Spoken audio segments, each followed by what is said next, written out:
In the spring of 1996, something happened in Japan that would haunt the gaming industry for decades to come. Children began arriving at hospitals across the country. Their symptoms varied from severe headaches to nosebleeds, from violent outbursts to something far more disturbing. Over 200 children, all between the ages of 7 and 12, all playing the same game, all reaching the same location, a small purple town where the dead go to rest. They called it Lavender Town syndrome. And if you're settling in for the night, wondering whether this story is real or just another internet legend, well, that's exactly what we're going to explore together. Before we descend into the darkness, I'd love to know where you're watching from and what time it is for you right now. Drop a comment below with your location and the hour.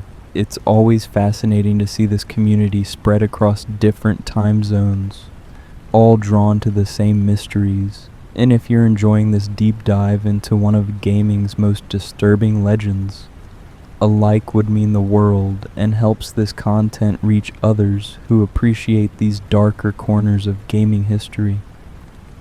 If this type of content speaks to you, consider subscribing, because there's so many more stories like this waiting to be told. Now let's turn down the lights and step into Lavender Town. The town itself appears innocent enough on the surface. A small settlement in the Kanto region, nestled between Route 8 and Route 12, south of the rock tunnel's oppressive darkness.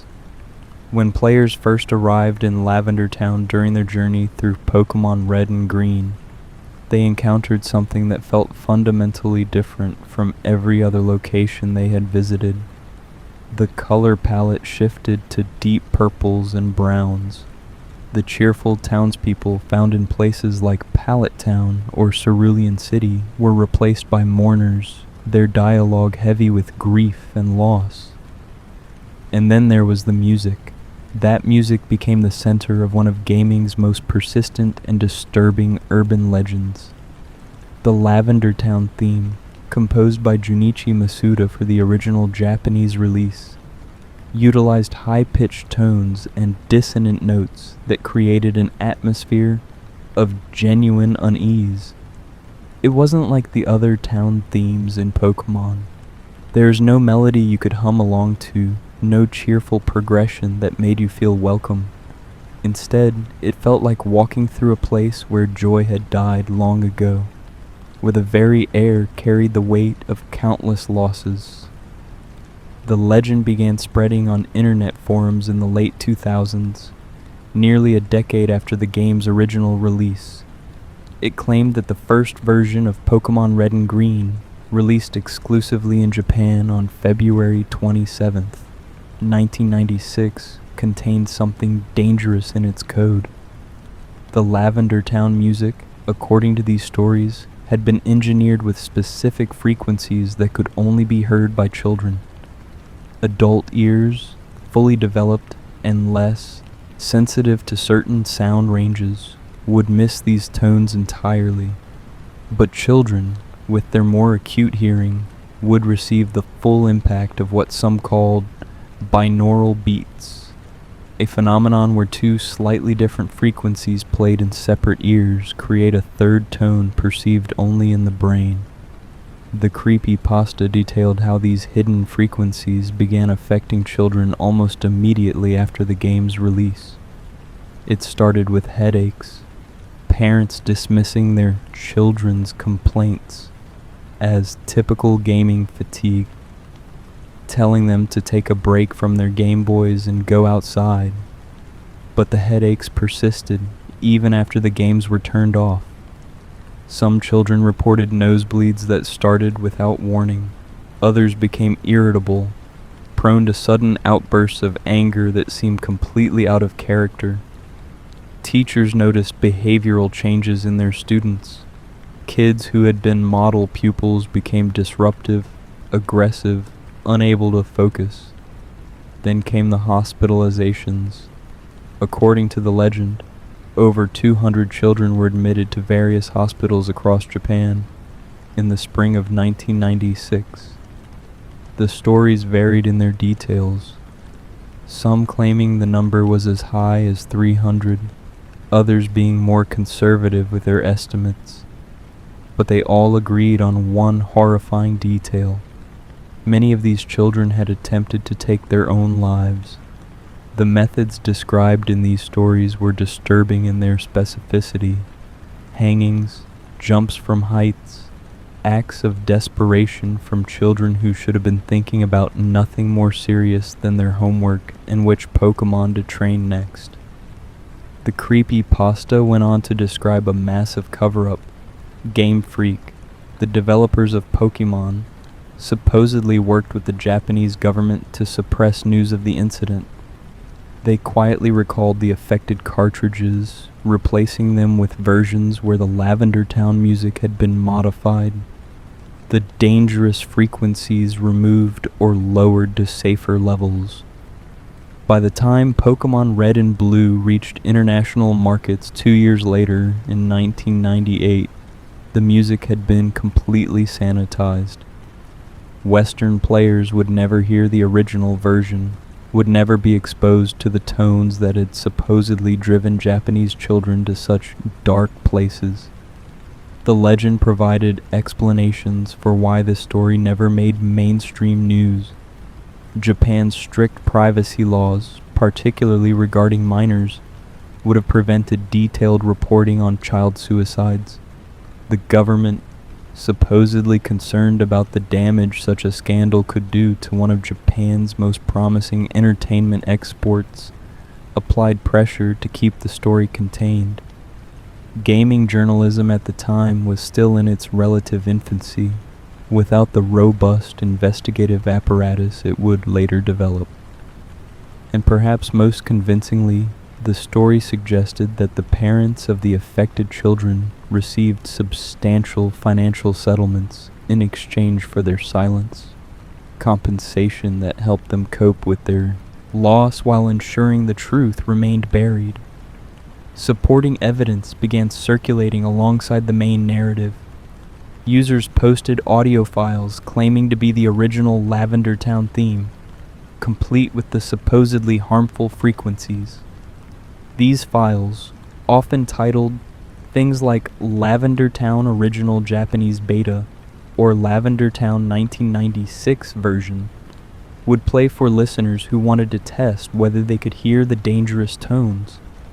Some claimed that listening to these files gave them immediate headaches or feelings of nausea. Others reported disturbing dreams after exposure. The power of suggestion was strong, and once you believed you were listening to something dangerous, your mind could easily convince your body to react accordingly. Spectral analysis images appeared, showing frequency graphs of the Lavender Town music with certain peaks highlighted, supposedly proving the presence of these harmful tones. Some of these images went further, claiming that when you arranged the frequency data in specific ways, hidden messages emerged. One particularly famous example showed Unown, the alphabet Pokémon introduced in Generation 2, spelled out across the frequency spectrum to form the words, "Leave now." Never mind that Unown didn't exist when Red and Green were released, that they wouldn't debut until Pokémon Gold and Silver in 1999. The legend had taken on a life of its own, and consistency with actual Pokémon history became secondary to creating a compelling narrative. The story resonated because it touched on several existing fears and cultural anxieties. There was the concern about children spending too much time with technology, about video games being an isolating activity that pulled kids away from healthy outdoor play and social interaction. There was the mystery of suicide clusters, how sometimes tragedies seem to concentrate in specific areas or demographics for no immediately apparent reason. There's the fear of corporations prioritizing profit over safety, of massive companies like Nintendo being willing to bury evidence of harm if it meant protecting their bottom line. And perhaps most powerfully, the Lavender Town syndrome legend worked because the location itself was genuinely unsettling. Even without any dangerous frequencies, even without any sinister intent from the developers, Lavender Town represented something unusual in the Pokémon universe. This was a game marketed to children, a game about friendship and adventure and the joy of discovery. And right in the middle of that experience, players encountered a town devoted entirely to death. The Pokémon Tower dominated Lavender Town, a 7-story structure serving as a graveyard for deceased Pokémon. This was where players learned, often for the first time, that Pokémon could actually die. Up until this point in the game, when Pokémon were defeated in battle, they simply fainted. You took them to a Pokémon Center, Nurse Joy healed them with a smile and a cheerful jingle, and they were fine. Death wasn't part of the equation. Pokémon Centers were magical places where no injury was permanent, where every setback could be reversed with a few seconds of healing animation. But Lavender Town forced players to confront a darker reality. The tower contained hundreds of graves, each one marking a Pokémon that would never be healed, never be returned to its trainer. The gravestones stretched across multiple floors, a visual representation of just how many Pokémon had died over the years. NPCs throughout the tower were mourners, trainers who had come to pay their respects to fallen companions. One woman stood before a grave, talking about her Nidoran. An older man mentioned losing his Growlithe years ago, but still visiting regularly. These weren't random NPCs with throwaway dialogue. They were people experiencing genuine grief. The tower was also inhabited by channelers, female trainers who used ghost-type Pokémon and claimed to be possessed by spirits. Their appearance was unsettling, dressed in traditional Japanese funeral attire, their battle dialogue suggesting they weren't entirely in control of themselves. When you defeated them, they would say things like, "I was possessed," or "I was being controlled," implying that the ghost within the tower could take over the living, use them as vessels. This added another layer of horror to the location, suggesting that death in the Pokémon world wasn't necessarily final, that spirits could linger and influence the physical world. Ghost-type Pokémon themselves were presented as fundamentally different from other Pokémon types. Ghastly and Haunter appeared in the tower, but you couldn't properly battle them without a special item called the Sylph Scope. Without it, they appeared as unidentifiable ghosts, immune to your attacks, capable of scaring your Pokémon so badly they couldn't fight back. The game explicitly stated that your Pokémon were too scared to move, a status effect that couldn't be remedied with any item or ability. Fear became a tangible gameplay mechanic, something that could paralyze your team more effectively than any sleep powder or paralysis. The developers made interesting choices in how they presented death within this location. The architecture of Pokémon Tower drew clear inspiration from Japanese funeral traditions and cemetery design. Multi-story pagodas are common in Japanese Buddhist temples, often serving as memorial structures. The presence of incense, the focus on paying respects to the deceased, the way NPCs talk about visiting graves regularly, all of this reflected real Japanese cultural practices around death and mourning. For Japanese players, Lavender Town would have resonated on a deeper cultural level, touching on familiar rituals and beliefs about honoring the dead.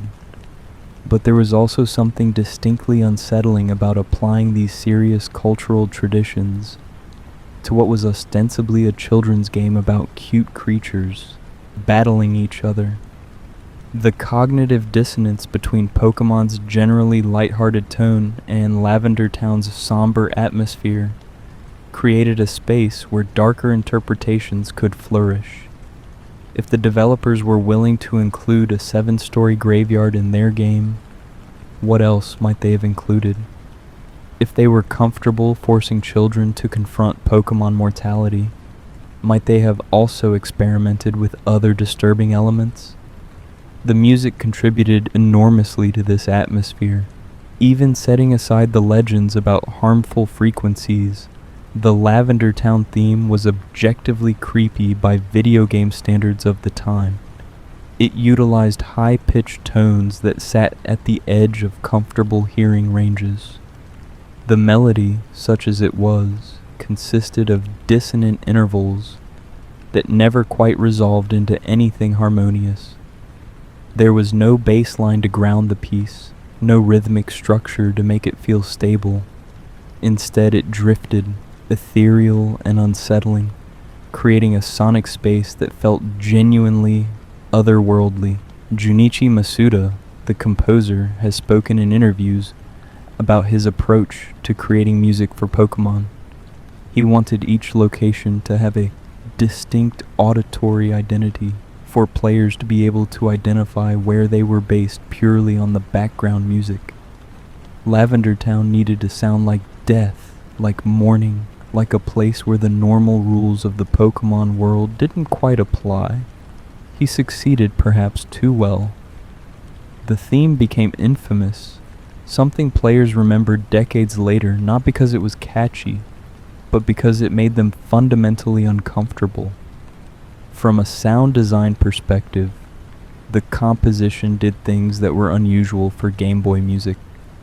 The Game Boy's audio capabilities were limited, with only 4 channels available for creating all sound effects in music. Most composers worked within these limitations by creating simple melodic pieces that looped cleanly and didn't become annoying after extended play. But the Lavender Town theme seemed deliberately designed to create discomfort.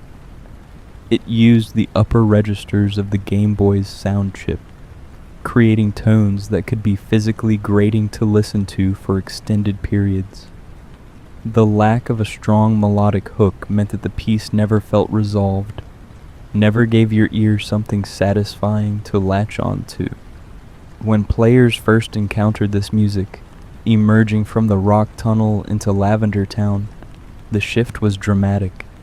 Rock Tunnel had its own unsettling qualities, being a dark cave where you couldn't see without a specific move, but its music was more traditionally atmospheric. Then you stepped into Lavender Town, and this high-pitched, dissonant theme began playing, immediately signaling that something was different about this place. Combined with the purple color palette and the sight of Pokémon Tower looming over the town, the audio-visual presentation created one of the most memorable locations in the entire Pokémon series, the Legend of Lavender Town. Syndrome took all of these genuinely unsettling elements and amplified them into something supernatural, something dangerous. It transformed Masuda's successful atmospheric composition into a weapon, suggesting that the discomfort players felt wasn't just artistic intent, but actual harm being inflicted through audio engineering. The story gave form to the vague unease that Lavender Town created, providing a narrative explanation for why this place felt so wrong. But the most compelling aspect of the Lavender Town Syndrome legend wasn't the supposed harmful frequencies or the alleged cover-up. It was the way the story reflected genuine concerns about how media affects children, about the responsibility creators have when making content for young audiences. The legend asked uncomfortable questions. How much darkness is appropriate in children's entertainment? At what point does creating atmosphere cross the line into creating actual distress? If a piece of music or a location in a game makes children genuinely uncomfortable, Is that a failure of design or a legitimate artistic choice? These questions don't have easy answers. Pokémon was groundbreaking partly because it trusted its young audience to handle complex concepts. It presented a world where creatures fought each other, sometimes quite violently based on the attack or ad descriptions, where organized crime existed in the form of Team Rocket, where parents were largely absent and children traveled alone through dangerous areas. Lavender Town was simply the natural extension of this more nuanced approach to children's entertainment. If Pokémon could die, if grief existed in this world, then there needed to be a place where that reality was confronted. The legend also tapped into something true about how children process media differently than adults. A parent playing through Pokémon Red might find Lavender Town atmospheric but not particularly disturbing. They have the life experience and emotional maturity to contextualize what they're seeing, to understand it as fiction, to appreciate the artistic intent behind the unsettling presentation. But a 7-year-old player, potentially encountering the concept of death in a serious way for the first time, might have a much stronger emotional reaction. The music that sounds merely eerie to an adult might genuinely frighten a child, especially when combined with the visual imagery of graves and ghosts. This generational gap in perception made the Lavender Town Syndrome story more believable. If adults couldn't hear the harmful frequencies, if the effect was specifically targeted at children, that would explain why parents and developers might not have realized something was wrong until it was too late. It created a scenario where good intentions led to tragic consequences, where creators made something they thought was merely atmospheric, without understanding the full impact on their young audience. The timing of when this legend emerged is also significant. The original Pokémon games were released in 1996, but the Lavender Town Syndrome Creepypasta didn't begin circulating widely until around 2010, a gap of nearly 14 years. By 2010, the children who had played Pokémon Red and Green as kids were adults, old enough to reflect on their childhood experiences with more mature perspectives. They were also the first generation to grow up with the internet as a central part of their lives, comfortable creating and sharing content online, familiar with the emerging culture of creepypastas and internet horror. This generation had a complicated relationship with their childhood media. Many felt genuine nostalgia for Pokémon, remembering the games fondly as important parts of their youth. But they were also old enough to recognize elements that hadn't sat quite right, moments in these games that were darker than they remembered, themes that seemed surprisingly mature for a series marketed to children. Lavender Town was the perfect focal point for this tension, a location that embodied both the appeal of Pokémon and its occasionally unsettling undercurrents. The creepypasta format itself was perfectly suited to this story.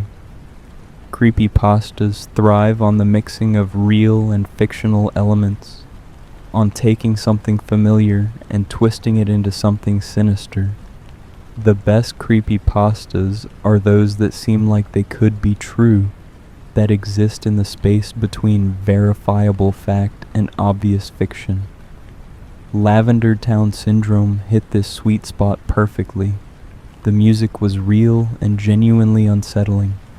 The location was real and notably darker than other areas in Pokémon.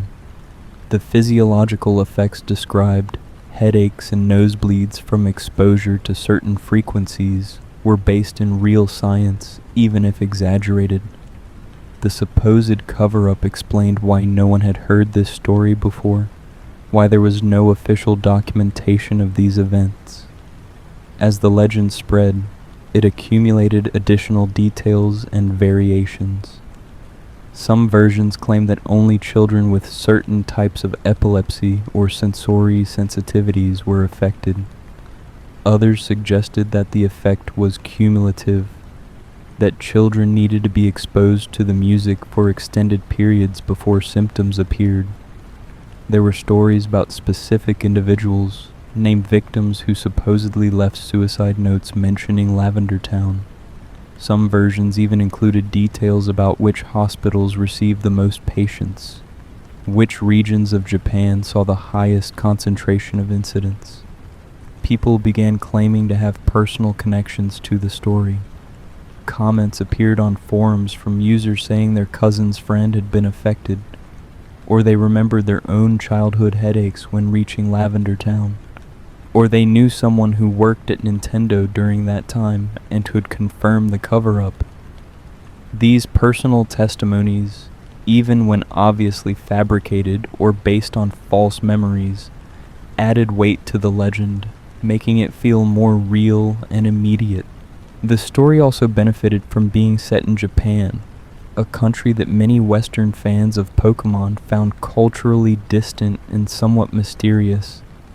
It's easier to believe in cover-ups and suppress scandals when they supposedly occurred in a different country with a different language and different media landscape.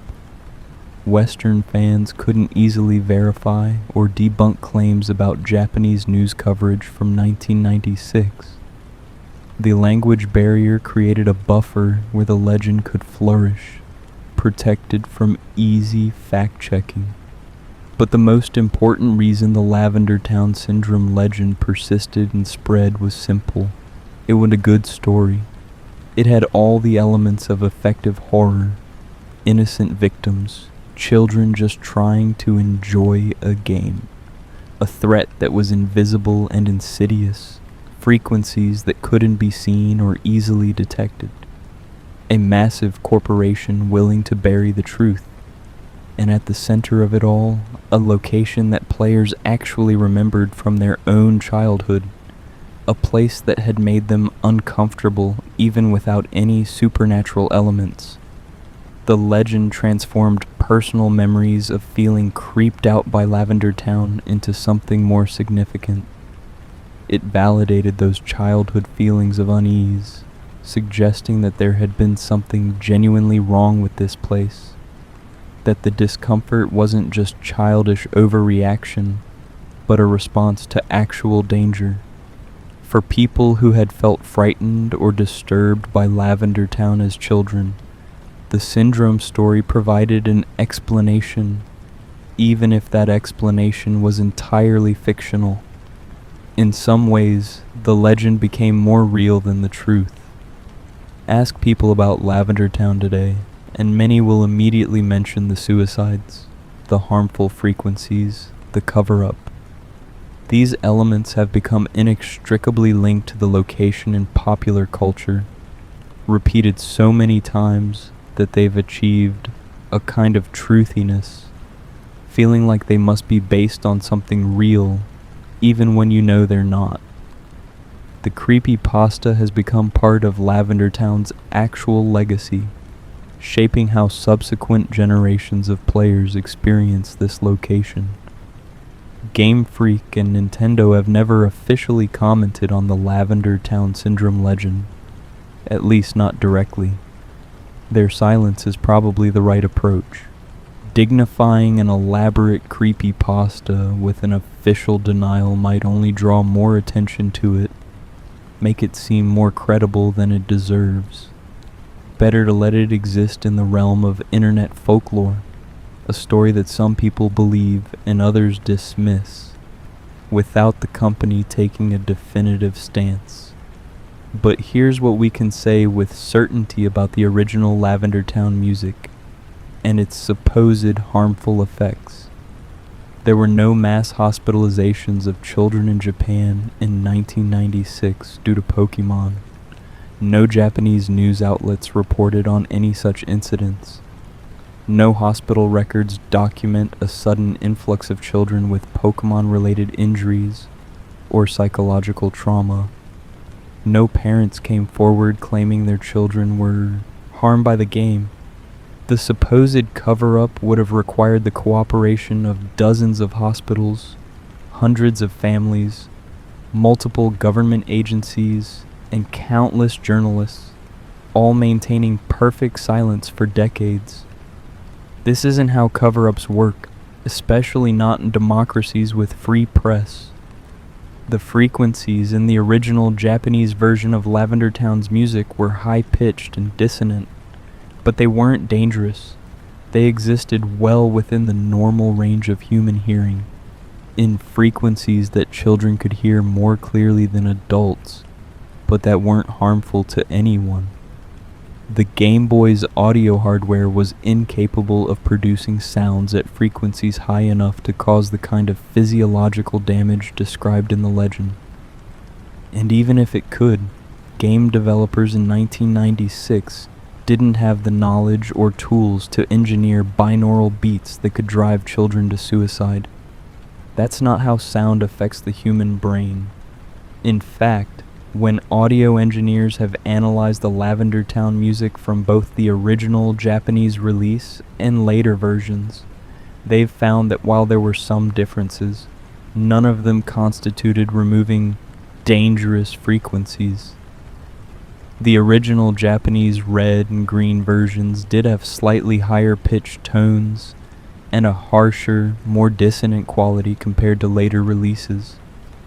These changes were aesthetic refinements, the kind of small adjustments that happen between a game's initial release and subsequent versions as developers optimize and polish their work. The music was made slightly less grating to listen to over extended periods, but this had nothing to do with safety concerns. The differences were comparable to adjusting the treble on a stereo, not removing secret frequencies that were harming children. The Game Boy's audio hardware was simply incapable of producing sounds at frequencies high enough to cause the kind of physiological damage described in the legend. The device's sound chip operated within normal, safe audio ranges, and even if it could produce harmful frequencies, game developers in 1996 didn't have the knowledge or tools to engineer binaural beats that could drive children to suicide. That's not how sound affects the human brain, and it's certainly not something that could be accidentally included in a game's soundtrack. The Lavender Town Syndrome legend is a fabrication, a creepypasta that took on a life of its own, and became one of gaming's most persistent urban legends. But the fact that it's not true doesn't make it any less interesting or culturally significant.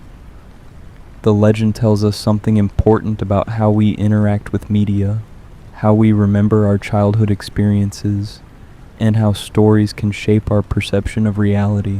What the legend obscures, ironically, is that there actually was a Pokémon-related incident that sent hundreds of Japanese children to hospitals. It wasn't a myth, wasn't exaggerated, and didn't require any cover-up because it was extensively documented and investigated, but it had nothing to do with Lavender Town or hidden frequencies in music. It had to do with an episode of the Pokémon anime, and what happened on December 16th, 1997. On that evening, millions of Japanese families tuned in to watch the latest episode of Pokémon, a show that had become a phenomenon in the year following the game's release. The anime brought the world of Pokémon to life with color and movement and voice acting, making the experience even more accessible to children than the games had been. Every Tuesday evening, kids across Japan would gather around their televisions to see what adventures awaited Ash and Pikachu. Episode 38 was titled Den-o Senshi Porygon, which translates to Electric Soldier Porygon, or sometimes Cyber Soldier Porygon. In the episode, Ash and his friends discover that the Pokeball transport system at Pokémon centers isn't working correctly. Pokémon are being sent, but not arriving at their destinations, stuck somewhere in the digital space between locations. To investigate, Ash and his friends get transported into the computer system itself, entering a cyberspace environment where they encounter Porygon, a digital Pokémon capable of existing in both physical and virtual spaces. The episode's plot involved Team Rocket having created a virus that was disrupting the transport system, and our heroes working to stop them. For most of its runtime, the episode was unremarkable, a standard Pokémon adventure with the added novelty of taking place in a digital environment. The visual style changed to represent cyberspace, with geometric shapes and bright colors against dark backgrounds. It was creative and engaging, exactly the kind of imaginative storytelling that made the Pokémon anime successful. Then, roughly 20 minutes into the episode, something happened that would change the anime industry forever.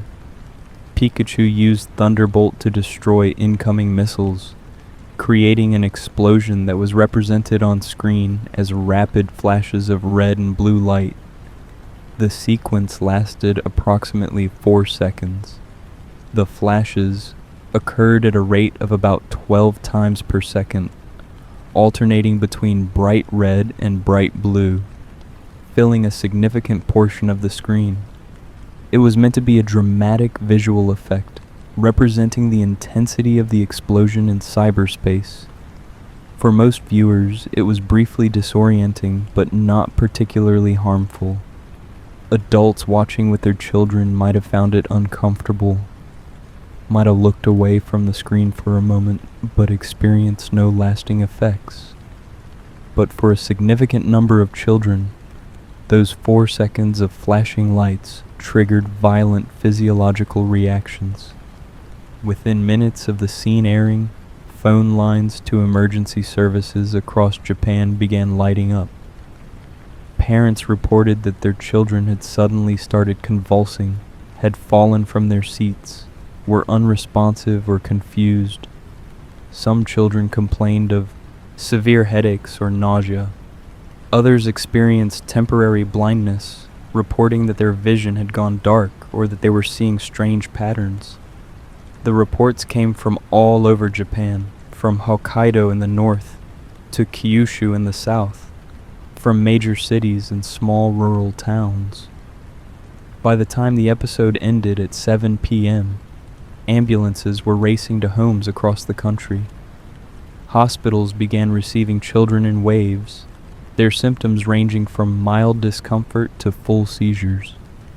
The medical staff, initially confused by the sudden influx of patients, all presenting with similar symptoms at the same time, quickly identified the common factor. They'd all been watching Pokémon. The official count from Japan's Fire Defense Agency reported that 685 children were taken to hospitals by ambulance. 375 were girls, 310 were boys. The age range skewed young, mostly children between 7 and 12. Many of them recovered during the ambulance ride itself, their symptoms subsiding once they were away from the television. More than 150 were admitted to hospitals for further observation. 2 children remained hospitalized for more than 2 weeks. The incident was dubbed Pokémon Shock by the Japanese press. News coverage was immediate and extensive. Every major news outlet in Japan reported on the story. International media picked it up within hours. This wasn't a creepypasta or an urban legend. This was a documented mass casualty event triggered by a television show, something that had never happened on this scale before. The medical explanation was photosensitive epilepsy, a condition where seizures can be triggered by flashing lights or certain visual patterns.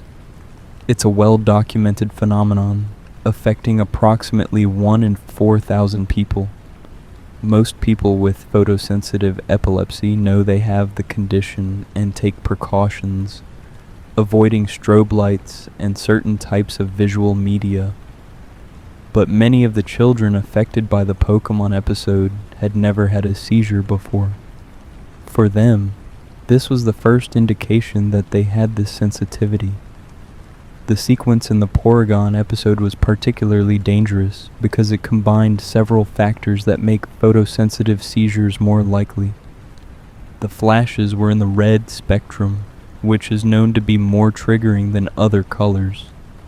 They occurred at a frequency of about 12 Hz, right in the range most likely to cause problems for people with photosensitivity. The flashing area covered a significant portion of the screen, creating a more intense stimulus, and the contrast was high, with the bright flashes appearing against a dark background, making them even more striking. What made the incident even more significant was that it wasn't limited to people with diagnosed epilepsy. Some of the affected children had no history of seizures and never experienced another one after that night. The Pokémon episode had triggered what doctors call provoked seizures, seizures that occur in response to specific external stimuli, even in people who don't have epilepsy. About 10% of people will have a seizure at some point in their lives, and many of these are provoked seizures rather than indications of chronic epilepsy. The response from the Pokémon production team and from Japanese authorities was swift and comprehensive. The show was immediately taken off the air. TV Tokyo, the network that broadcast Pokémon, pulled all promotion for the series. Nintendo's stock dropped significantly in the following days, losing billions in market value as investors worried about lawsuits and damage to the brand. The Porygon episode was never rebroadcast in Japan or anywhere else. It remains banned to this day, existing only in bootleg recordings that circulate online. More importantly, the incident sparked a complete overhaul of anime production standards in Japan. Industry-wide guidelines were established about the use of flashing lights and strobe effects in animation. The rules are specific and detailed. Flashing images, especially those in red, should not flicker more than 3 times per second. If the flashing doesn't include red, the limit is 5 times per second. Flashing images should not be displayed for more than 2 seconds continuously. Stripes, whirls, and concentric circles should not take up large portions of the screen. These guidelines are now standard across the anime industry, not just in Japan but internationally. Every anime episode that was scheduled to air or had already aired before the Pokémon shock incident was reviewed and edited if necessary.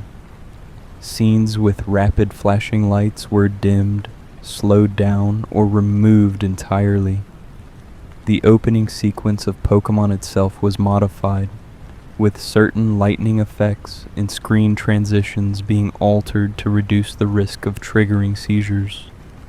Even older anime series were retroactively edited when released on home video or rebroadcast. The Pokémon shock changed how anime was produced and distributed, creating a before and after in the industry's history. The Pokémon anime went on hiatus for 4 months, not returning until April 1998.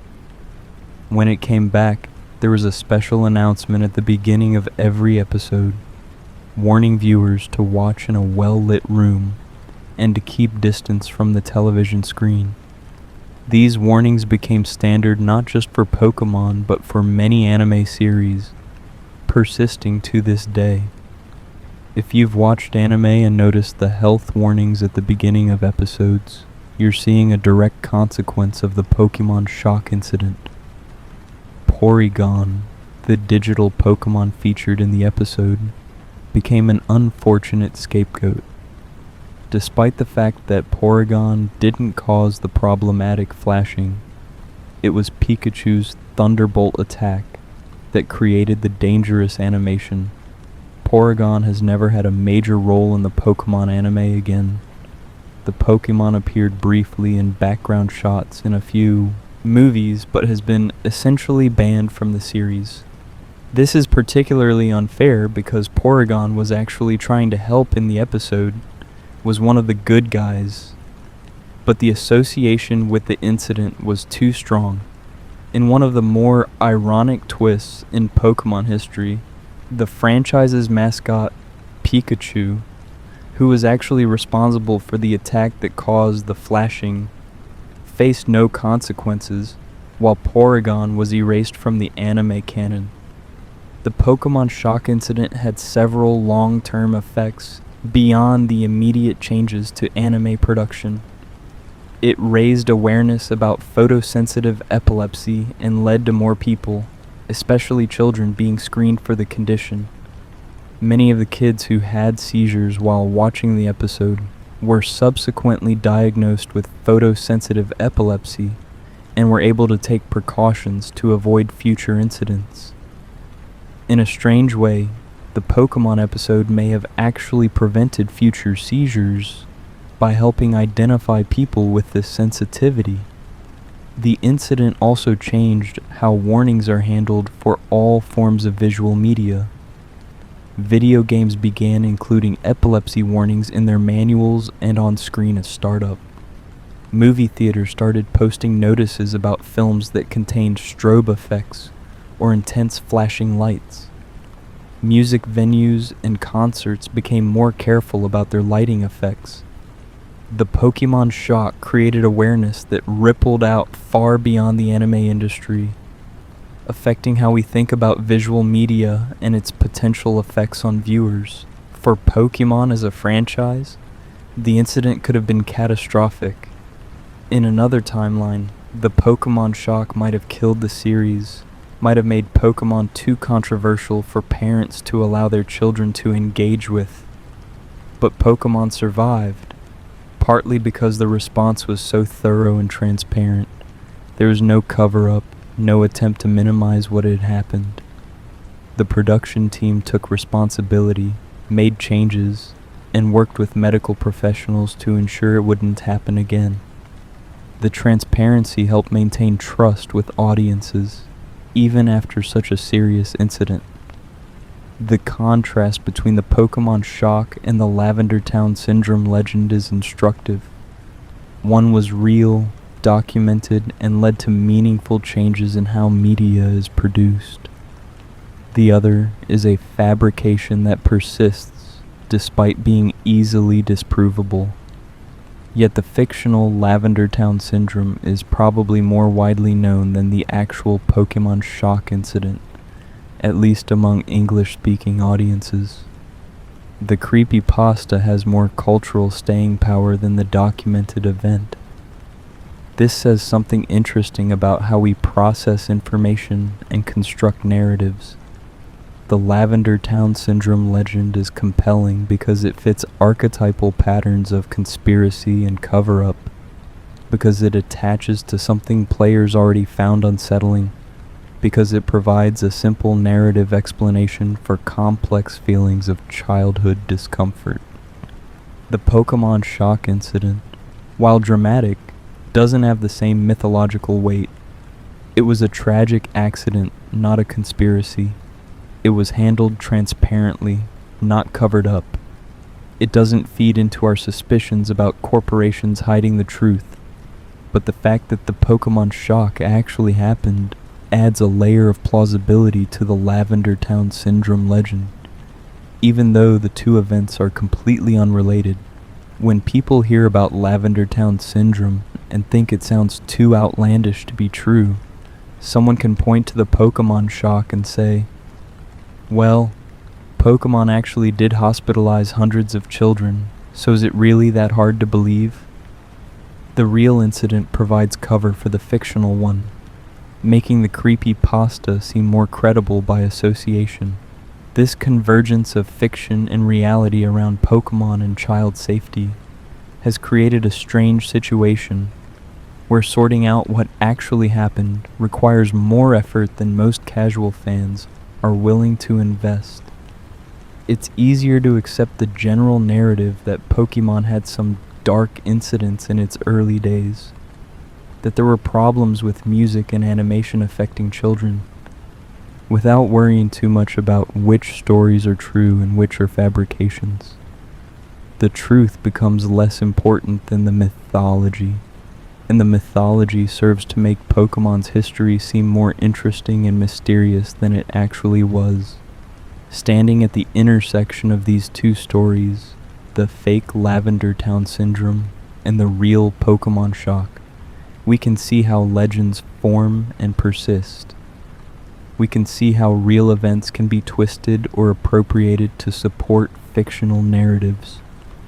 We can see how the internet allows stories to spread and evolve faster than truth can keep up. And we can see how our own memories and feelings about childhood experiences can be reshaped by the stories we hear later. How creepypastas can actually change how we remember playing these games. The Lavender Town music didn't kill anyone. It didn't hospitalize anyone. It didn't cause mass suicides or require a cover-up, but it did create an atmosphere that disturbed many players, that made them uncomfortable in ways that video games usually don't. That discomfort was intentional, was part of the artistic vision for the location. The music served its purpose perfectly, creating a sense of unease and mortality that made Lavender Town memorable decades after players first encountered it. The Pokémon anime did hospitalize hundreds of children with a poorly designed visual effect, leading to major changes in how animation is produced and consumed. That incident was real, was documented, and had lasting consequences for the entire industry. But it had nothing to do with hidden frequencies or conspiratorial intent. It was a tragic mistake made by animators who didn't fully understand the risks of the visual effects they were creating. Both stories, the real and the fictional, tell us something about Pokemon's place in popular culture. This franchise, marketed to children, has always existed at the boundary between innocence and darkness. It presents a world where creatures fight each other, where criminal organizations operate, where parents are absent and children face real dangers.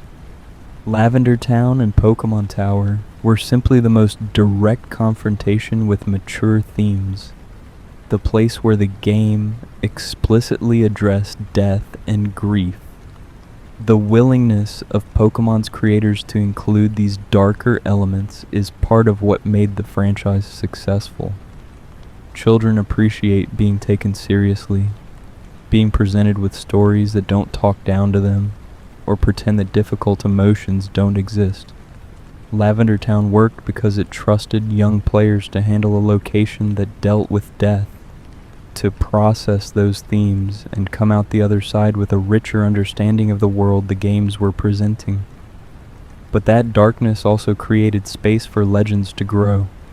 When you create something unsettling, when you push the boundaries of what's considered appropriate for children's entertainment, you open the door for people to imagine that you've pushed even further than you actually have. The Lavender Town syndrome legend exists because Lavender Town was already disturbing enough to make such a legend believable, was already operating in territory that felt risky for a game aimed at children. The legend also reflects broader anxieties about technology and children. In the 90s, as video games were becoming more sophisticated and more popular, parents and educators worried about what effects these games might have on developing minds. Were children becoming desensitized to violence? Were they losing social skills? Were they being exposed to inappropriate content? The Lavender Town syndrome legend tapped into these fears, suggesting that games might be able to harm children in ways that weren't immediately visible, that danger might lurk in frequencies we couldn't even hear. These worries weren't entirely baseless. The Pokémon shock proved that visual media could have physical effects on viewers under certain circumstances. The question was how much responsibility creators had to anticipate and prevent these effects. Should Game Freak have realized that Lavender Town's music might disturb some children? Should the Pokémon anime team have known about the dangers of flashing lights before the incident occurred? These questions don't have simple answers, and the Lavender Town Syndrome legend is partly an expression of frustration with the ambiguity. As we step away from Lavender Town Syndrome and the Porygon episode, we're left with a complicated picture of Pokémon's early history. A franchise that brought joy to millions of children also created moments of genuine discomfort and, in one case, actual harm. The creators learned from their mistakes, made changes, and continued to produce content that balanced wonder with occasional darkness. But the legends persisted, growing in the spaces between what actually happened and what people feared might have happened. The town itself remains in the Pokémon games, continuing to be a place where players confront mortality and grief. Later generations of Pokémon games have included their own memorial locations, their own ghost-type Pokémon with tragic backstories. Lavender Town established a template that the series has returned to repeatedly, proving that there's value in including these darker elements even in games aimed at children. The key is handling them responsibly, creating atmosphere without creating harm, disturbing without traumatizing. Now, as we move deeper into Lavender Town's mysteries, we need to examine what actually exists within the game files, what can be verified by players themselves. Because while the Syndrome legend may be fiction, there are elements within Pokémon Red and Blue that are genuinely strange, moments that seem to acknowledge death and the supernatural in ways that feel almost too mature for the context. One of these involves an NPC standing outside Pokémon Tower, a girl who asks a simple question that leads to one of the game's most unsettling moments. Just outside the entrance to Pokémon Tower stands a young girl. In a game full of NPCs with specific purposes, trainers who want to battle, or townspeople with helpful information, this girl seems to serve no function. She doesn't give you items. She doesn't offer hints about how to progress. She simply asks you a question. Do you believe in ghosts? The question itself is innocuous enough. You're standing outside a building reportedly haunted by the spirits of deceased Pokémon, so asking about belief in ghosts makes thematic sense. The game gives you two options, yes or no. Most players probably select yes, either because they actually do believe in ghosts or because it seems like the more interesting response for a game that clearly wants you to engage with supernatural elements. But if you select no, if you tell this girl that you don't believe in ghosts, her response is chilling. She says, "Huh? That white hand on your shoulder, it's not real?" Read that again. A white hand on your shoulder, not "there might be a ghost behind you," or "be careful in the tower." She specifically mentions a white hand, describes it as being on your shoulder in a position where you, the player character, wouldn't be able to see it. And then she suggests it's not real, but only because you've claimed not to believe in ghosts. The implication is clear. There's something on your shoulder, the girl can see it, and she's questioning whether you really can't. This moment has become one of the most discussed interactions in Pokémon Red and Blue, dissected by players for decades. On the surface, it's a simple piece of dialogue, easily missed if you select yes instead of no. But for those who encountered it, the white hand became something more than just an NPC's throwaway line. It became evidence that Pokémon Tower wasn't just metaphorically haunted, that there were actual supernatural forces at work in Lavender Town. The brilliance of this moment is in what it doesn't say. The game never confirms whether the white hand is real. The girl doesn't elaborate on what she's seeing. You can't look at your own shoulder to verify or disprove her claim. The conversation simply ends, and you're left to walk into Pokémon Tower with this seed of doubt planted in your mind. Is there really something on your shoulder? Has it been there this whole time? Will it follow you into the tower? This kind of atmospheric horror, where the threat is implied rather than shown, is remarkably sophisticated for a Game Boy game from 1996. Most horror in video games of that era was explicit. Monster closets and jump scares and obvious dangers. But this moment with the white hand girl operates on pure suggestion, leveraging the player's imagination to create something far more unsettling than any sprite could achieve. The cultural context makes this moment even more interesting. In Japanese folklore and horror, the imagery of disembodied hands is deeply significant. The te no me, or hand eyes, are yokai, supernatural creatures from Japanese mythology that take the form of hands with eyes embedded in their palms. The concept of ghostly hands appears in numerous Japanese horror stories, often representing the lingering presence of the dead, the part of the spirit that reaches out from beyond to touch the living world. By invoking the image of a white hand specifically, the developers were tapping into this cultural reservoir of supernatural imagery. For Japanese players, the reference would have carried additional weight, connecting Pokémon Tower to a broader tradition of ghost stories and supernatural folklore. The color white is also significant in Japanese funeral traditions, where white is the color of death and mourning, worn by mourners and used in funeral ceremonies.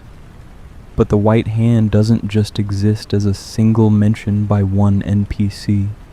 The legend around this element grew over time, incorporating additional supposed sightings and hidden details. Players began claiming that if you examined the sprite work carefully during certain scenes in Pokémon Tower, you could see a faint white hand sprite appear briefly on the player character's shoulder. These claims led to extensive frame-by-frame analysis of gameplay footage, with people convinced they could see evidence of the white hand in the visual artifacts and pixelation of the game's graphics. Some versions of the white hand story connected it directly to the Buried Alive creepypasta, which we'll explore in depth shortly. These stories suggested that the white hand was a Pokémon, a ghost-type creature that was cut from the final game, but whose presence lingered in the code, manifesting as the girl's dialogue and occasional sprite glitches.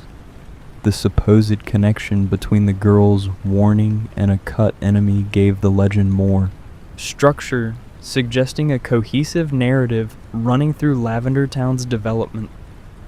The Pokémon Origins anime miniseries, which retold the story of Pokémon Red and Blue with more mature themes and animation, included a reference to this moment that sent fans into a frenzy. In the Lavender Town episode, when the character equivalent to the Ghost Girl asks Red if he believes in ghosts, and he responds negatively, there's a brief moment where the animation shows something white and hand-like near Red's shoulder. It's extremely subtle, barely visible, appearing for only a few frames, but it's there. This inclusion in Pokémon Origins was remarkable because it represented official acknowledgement of a piece of fan lore that had grown organically from a single line of dialogue in the original games. The animators knew about the White Hand legend, understood its significance to fans, and chose to incorporate it as an Easter egg. This kind of metatextual playfulness, where creators acknowledge and play with fan interpretations of their work, creates a feedback loop that makes the legend stronger. If the official Pokémon anime is referencing the White Hand, then maybe there really is something to it. But let's examine what actually exists in the game code.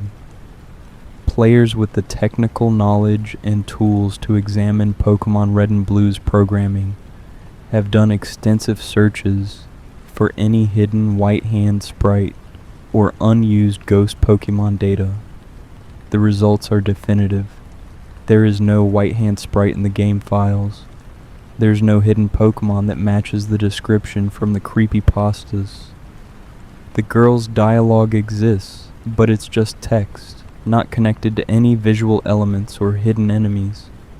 What players did find in the code, however, were various unused or partially implemented elements that suggest Pokémon Tower went through significant changes during development. There are references to items that don't appear in the final game, dialogue trees that were never fully implemented, and sprite data that doesn't correspond to any Pokémon or character that players can encounter. This evidence of cut content fueled speculation that maybe the white hand was part of something larger that was removed, that the girl's dialogue is a remnant of a more ambitious or disturbing version of Lavender Town that never made it to release. The psychological impact of the white hand moment is worth considering. When a game tells you there's something behind you that you can't see, it creates a unique kind of discomfort. In real life, we're vulnerable to things outside our field of vision, and the thought of something touching us without our knowledge triggers primal fears about being stalked or attacked. The game is essentially telling you that you're not safe, that your avatar is being touched by something supernatural, and there's nothing you can do about it. This moment also breaks the usual conventions of video game interactions. Most NPCs in Pokémon either help you, battle you, or provide background information. They exist within the game's established reality, operating by its rules. But the Ghost Girl operates differently.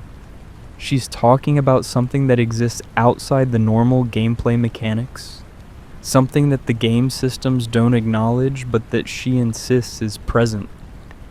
She's breaking the fourth wall in a subtle way, suggesting that there are layers to Pokémon Tower that the game isn't showing you. The ambiguity of her statement also matters. She doesn't say there's a white hand on your shoulder as a definitive fact. She frames it as a question, contingent on your belief in ghosts. It's not real. The question mark creates doubt. Maybe she's messing with you. Maybe she's testing whether you'll be frightened by the suggestion. Or maybe she genuinely sees something and is confused by your inability to perceive it. The game never resolves this ambiguity, leaving it as an open question that players carry with them through the rest of their time in Lavender Town. Some players have reported that after this conversation, they became hyper-aware of their surroundings in Pokémon Tower, jumping at every ghost encounter, feeling like something was watching them. The power of suggestion is real, and once you've been told there's something on your shoulder, every subsequent eerie moment in the tower takes on additional weight. The game doesn't need to actually put a white hand in the code, because your imagination will do that work for you. This is masterful game design, whether intentional or accidental. By including one line of dialogue that references something the game never shows, the developers created an element that exists primarily in players' minds. The white hand is whatever you imagine it to be, as terrifying or benign as you want to make it. It's Schrödinger's ghost, simultaneously present and absent until you decide which interpretation you believe. The white hand also serves as a threshold guardian of sorts, a warning before you enter the most supernatural location in the game. Many cultures have traditions of threshold guardians, figures that mark the boundary between the ordinary world and places of power or danger. The Ghost Girl standing at the entrance to Pokémon Tower, performs this function. She's telling you that beyond this point, the rules change. The normal Pokémon world logic doesn't fully apply inside the tower. You're about to enter a space where the dead linger, where spirits can possess the living, where your Pokémon might be too frightened to fight. As we leave the White Hand behind and prepare to delve deeper into Lavender Town's darkness, consider what this moment represents in the broader context of Pokémon's design philosophy. The developers could have made Lavender Town scary through explicit horror elements, through grotesque sprites and shocking imagery. Instead, they chose suggestion and implication, trusting players to fill in the gaps with their own fears. That choice created something far more lasting and effective than any jump scare could have achieved. But if you thought a possibly imaginary white hand was unsettling, wait until we discuss the theory that has made countless players question their role as the hero of Pokémon Red and Blue. Because there's a much more personal tragedy woven into Lavender Town, one that you might be directly responsible for, one that centers on your rival and a Pokémon that mysteriously disappears from his team at the worst possible time. Your rival in Pokémon Red and Blue, named Blue in the official canon, or Gary in the anime adaptation, is presented as your foil throughout the game. He's always one step ahead, always stronger, always ready with an insult about how your Pokémon look weak or smell bad. He's cocky, arrogant, dismissive. The game wants you to dislike him, to be motivated by the desire to finally surpass him and prove that you're the better trainer. Every encounter with Blue is framed as a test, another opportunity to measure your progress against his. You battle Blue multiple times throughout your journey. Each encounter has him with a slightly different team, his Pokemon evolving and his strategy adapting as he grows as a trainer. One of these battles takes place aboard the SS Anne, a luxury cruise ship docked in Vermilion City. You board the ship, make your way through crowds of trainers, and eventually find Blue waiting for you on the upper deck. You battle as you always do. You win, as the game narrative requires. Blue makes his usual dismissive comments and leaves. The ship departs, and you continue your journey. The next time you encounter Blue is in Lavender Town, inside Pokémon Tower. By this point in the game, you've traveled through several more routes, earned more badges, and caught more Pokémon. Your team has grown stronger. You're confident. When you spot Blue on one of the tower's floors, you expect another battle, another chance to prove your superiority. But this encounter feels different. Now here's where we need to separate fact from fiction within the theory itself. If you search online for information about the Raticate theory, you'll often find a specific quote attributed to Blue in this encounter, dialogue, where he supposedly mentions Pokemon being killed and asks about Pokemon that have died. That dialogue is fabricated, part of the creepypasta that grew around this theory. It's not in any version of Pokémon Red, Blue, Yellow, or their remakes. Blue's actual dialogue in Pokémon Tower is much simpler and more in line with his usual personality. He says, "Hey, what brings you here? Your Pokémon don't look dead. I can at least make them faint. Let's go, pal." The mention of Pokémon not looking dead is the only nod to the location's nature, a typical Blue taunt rather than any deep reflection on mortality. He's as cocky and dismissive as ever, ready to battle without hesitation. This distinction matters because it shows how legends and theories can acquire false evidence over time as they spread online. The Raticate theory doesn't need fabricated dialogue to be compelling. The real evidence is more subtle, but in some ways, more interesting precisely because it relies on what the game doesn't say rather than inventing what it does. So what is the actual evidence? It's what's missing from Blue's team. When you battle him on the SS Anne, Blue has a Raticate, the evolved form of Rattata. It's a reliable team member, one he's been using for several battles. But in Lavender Town, the Raticate is gone. In its place is a Kadabra, or sometimes other Pokemon depending on which version you're playing and which starter you chose. The Raticate, which had been a consistent part of Blue's team, has disappeared. The fan theory that emerged from this observation is as dark as it is compelling. You killed Blue's Raticate during your battle on the SS Anne. The injuries it sustained in the fight were too severe. Without immediate access to a Pokemon Center, trapped on a ship that was about to depart, Blue couldn't save his Pokemon. By the time he could get to medical help, it was too late. The Raticate died from wounds you inflicted. And now Blue is in Pokemon Tower, visiting the grave of his fallen companion. Let's examine the evidence supporting this theory. First, there's the timing. The Raticate disappears between the SS Anne battle and the Pokemon Tower encounter. Two locations specifically connected by themes of transition and death.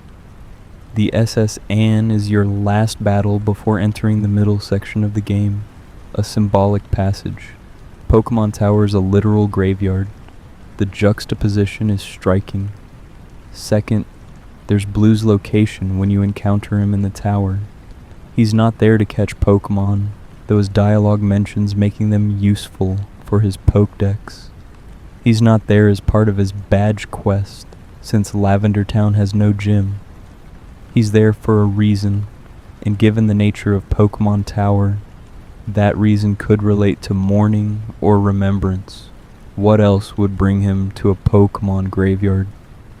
Third, there's the fact that Blue never uses Raticate again. In a game where rivals typically maintain core team members throughout their journey, the permanent removal of a Pokemon is notable. If Blue had simply decided to box Raticate in favor of a stronger Pokemon, you might expect to see it return later. But it never does.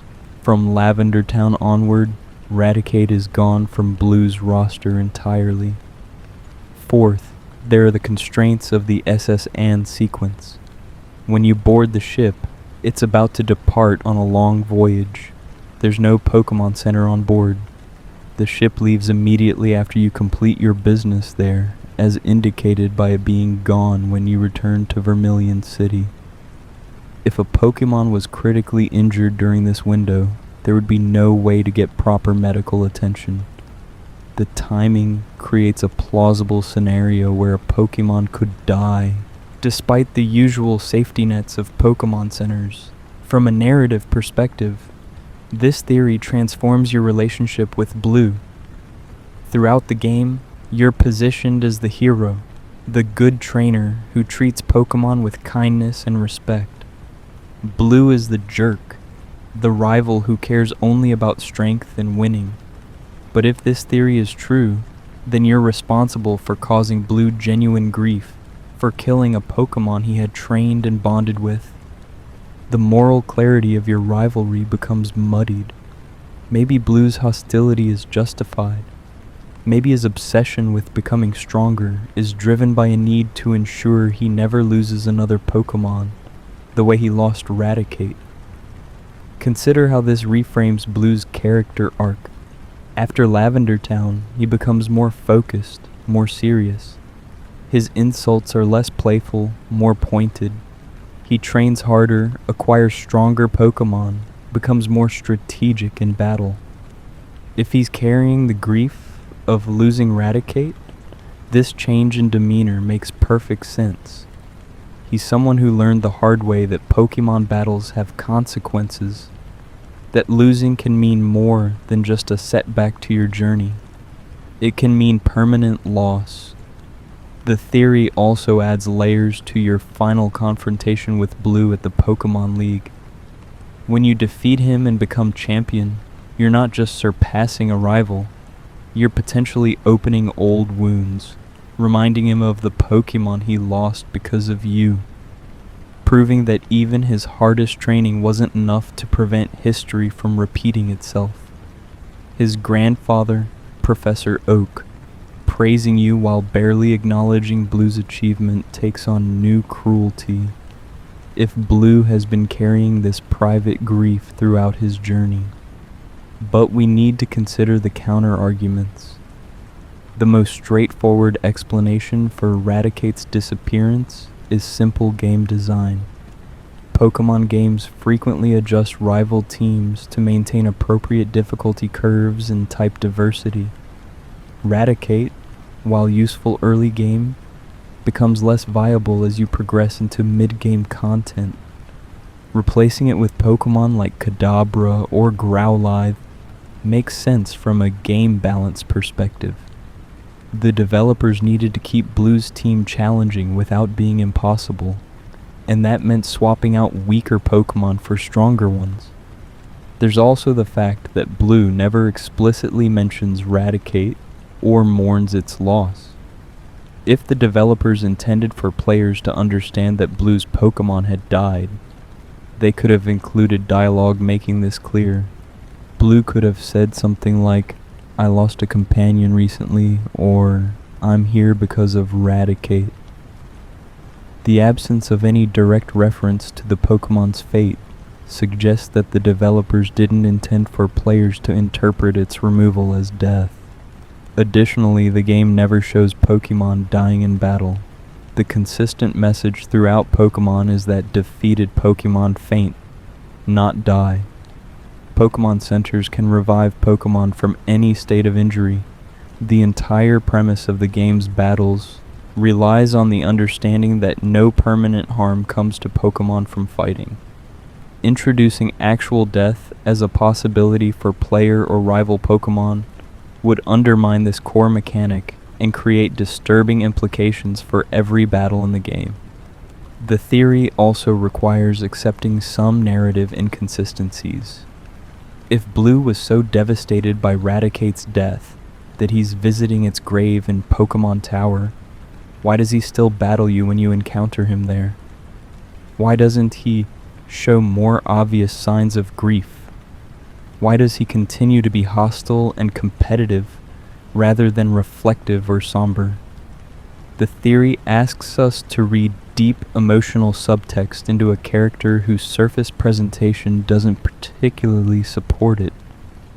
Yet despite these logical objections, the Raticate death theory persists and flourishes in Pokémon fan communities. It persists because it taps into something psychologically interesting about how we engage with game narratives. We want our choices to have weight, our actions to have consequences. In a game where you battle constantly and never face real repercussions for defeating opponents, the possibility that one battle actually mattered, actually caused lasting harm, is compelling. It makes your journey feel more significant, more real. The theory also speaks to a desire for moral complexity in what is otherwise a relatively straightforward hero's journey. Pokémon presents a world where you are unambiguously good, where your quest is noble, where everyone you help is grateful, and everyone you defeat learns to respect you. But real life is more complicated than that. Real competitions have losers who suffer. Real victories come at costs. The Raticate theory introduces that complexity, suggesting that your success came at the price of someone else's pain. There's something almost cruel about the theory's implications for the player character. Throughout the game, you're taught to love your Pokémon, to form bonds with them, to see them as companions rather than tools. The game's emotional core is built around this relationship between trainer and Pokémon. But if the theory is true, then you've caused another trainer to experience the exact grief that the game teaches you would be unbearable. You've created an orphaned Cubone situation for Blue. You're no different from Team Rocket who killed Marowak for profit. This moral ambiguity is enhanced by the fact that you have no choice in the matter. You must battle Blue on the SS Anne to progress the story. You must defeat him. The game doesn't give you the option to spare his Pokémon or hold back. You're forced by the mechanics of the game to inflict the injury that supposedly leads to Raticate's death. This removes agency while maintaining responsibility. A uniquely uncomfortable position for a player to occupy. The theory has inspired countless fan works, from art depicting Blue mourning his Raticate, to fan fiction exploring the psychological impact of the loss on both Blue and the player character.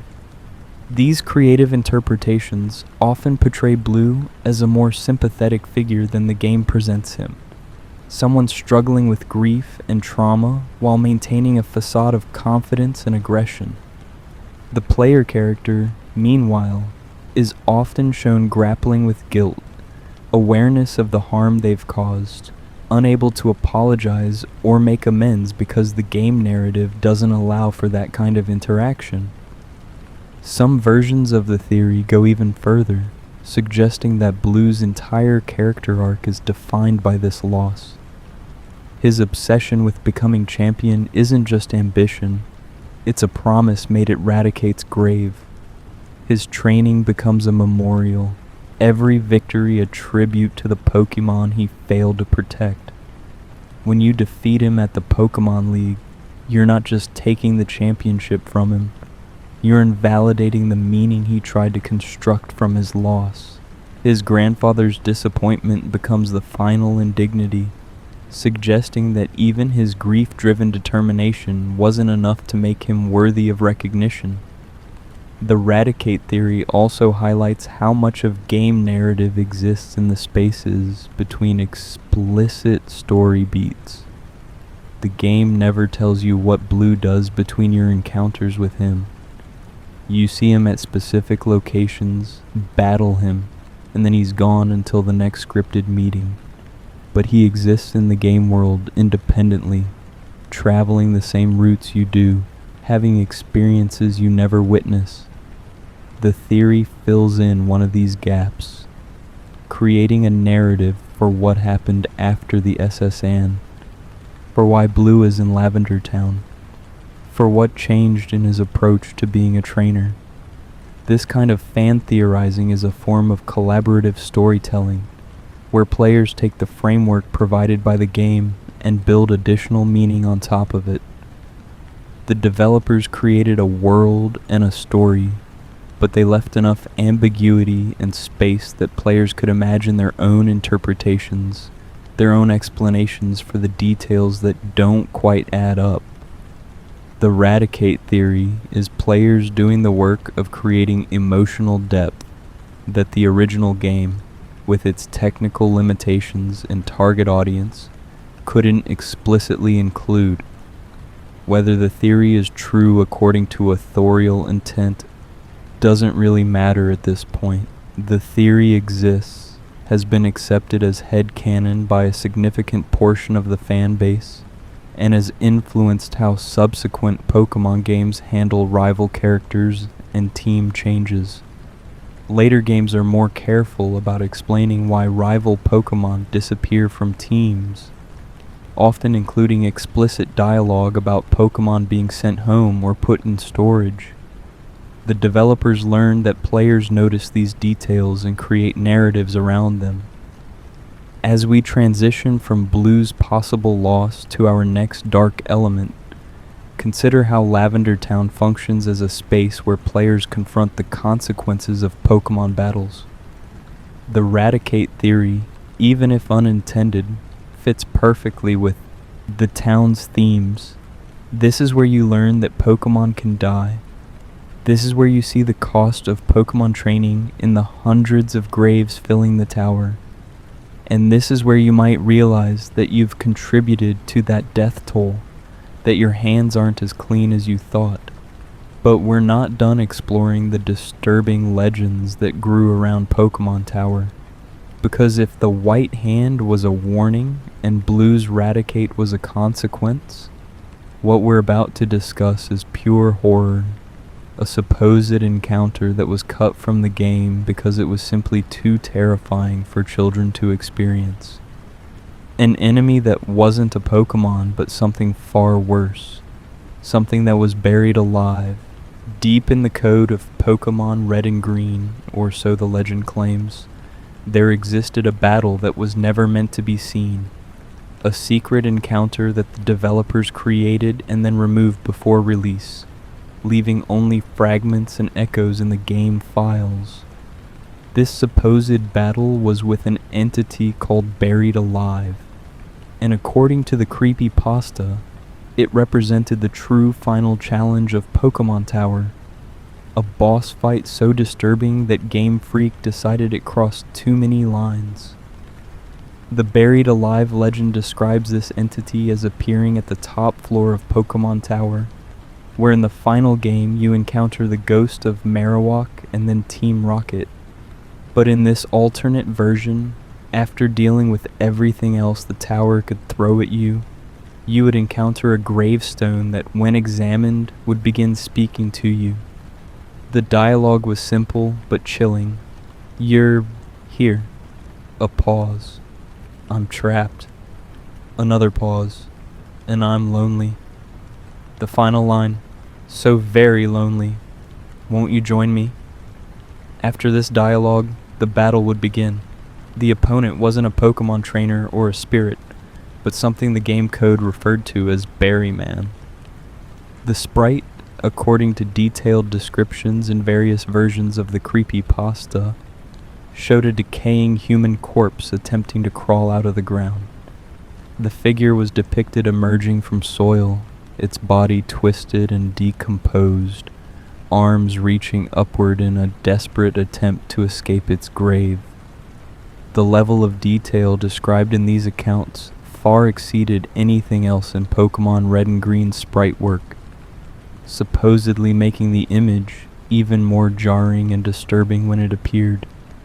The battle itself, according to the legend, was rigged to be nearly impossible.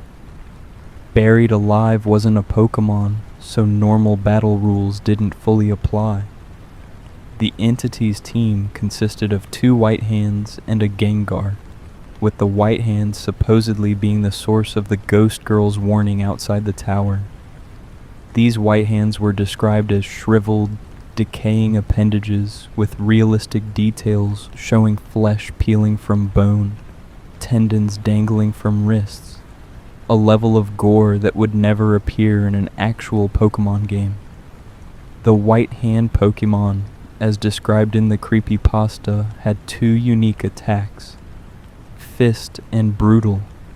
The descriptions of these moves suggested violence that went beyond typical Pokémon battle mechanics, attacks that felt personal and malicious, rather than the sanitized combat of normal Pokémon battles. The animation for these attacks supposedly showed disturbing detail, with the White Hand sprite actually moving in ways that suggested reaching toward your Pokémon, grasping, crushing. But here's where the Buried Alive legend takes its darkest turn. The battle was designed to be unwinnable. According to the Creepypasta, defeating the White Hands and the Gengar wasn't actually possible for most players. The levels were set impossibly high. The stats were inflated beyond reason, and even if you somehow managed to defeat all of Buried Alive's Pokémon through cheating or perfect play, the game wasn't programmed with the proper victory condition. If you won, the game would simply freeze, locking up completely, forcing you to restart. But if you lost, which the battle was designed to ensure you would, something even worse happened.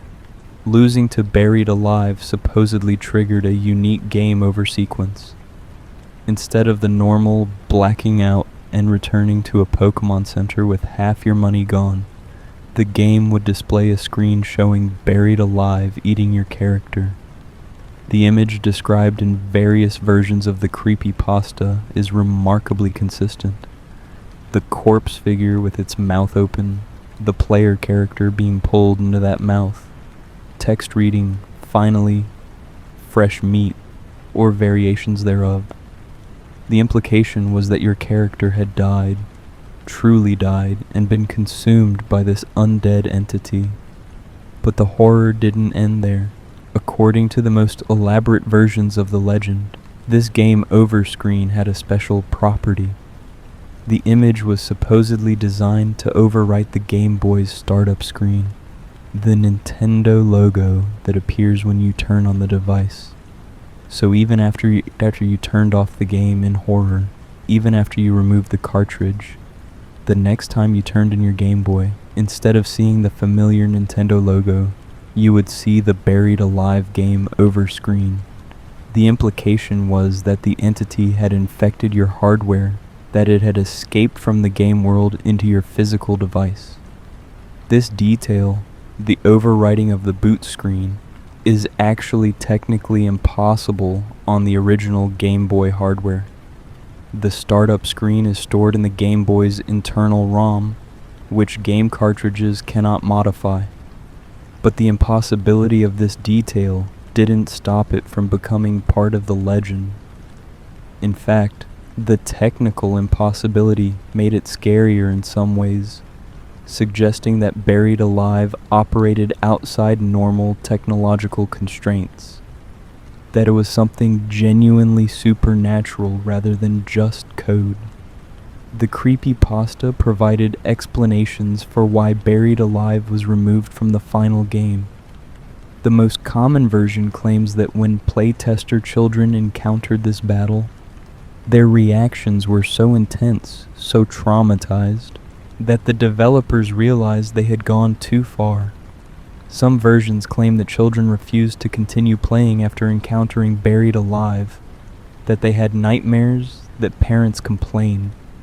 The entity was supposedly cut during late-stage development, too late to remove all references to it from the game's dialogue and structure, which is why elements like the white hand warning remained. Evidence for Buried Alive's existence supposedly came in several forms. People claim to have found references to Berryman in the game's code, unused sprite data that could be interpreted as parts of the Buried Alive or White Hand designs, and placeholder text that matched the described dialogue. Screenshots and even videos began circulating online, showing what appeared to be the Buried Alive battle in action. These pieces of evidence were remarkably consistent with each other, all showing similar sprites and battle screens. But here's the truth about Buried Alive. Every single piece of evidence for its existence has been proven to be fabricated.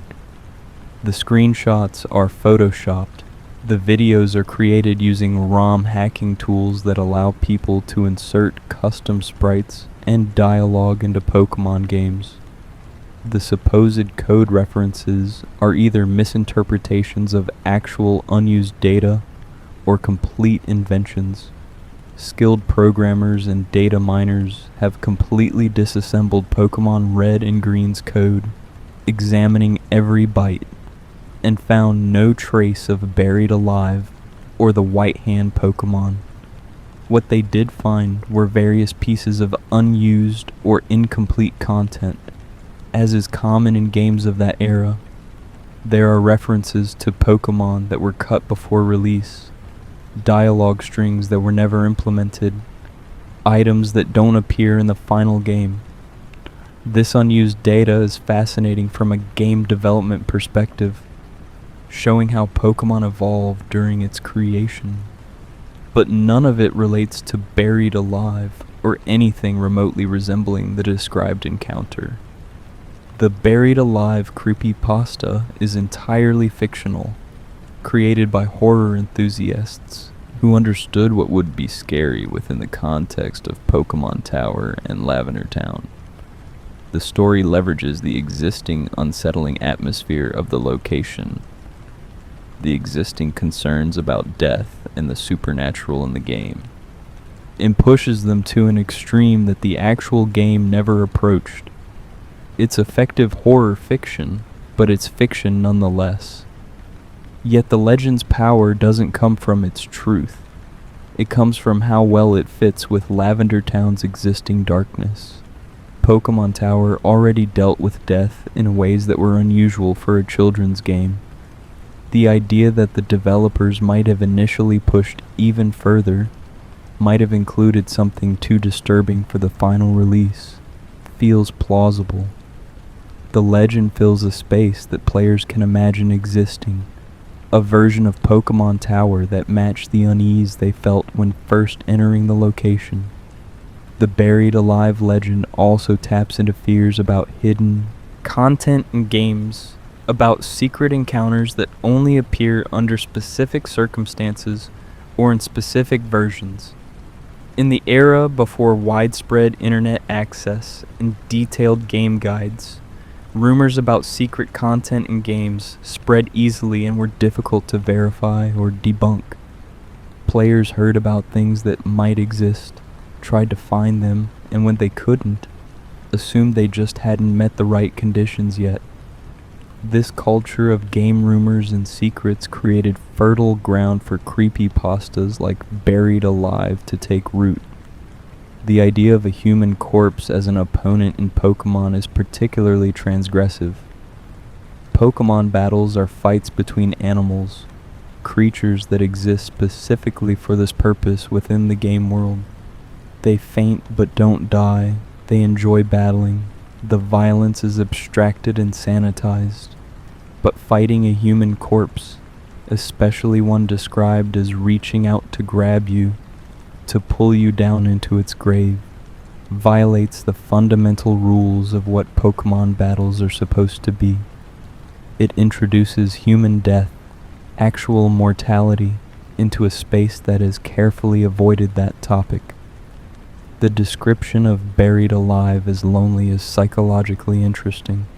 This isn't a monster that wants to hurt you out of malice or hunger, though those elements are present.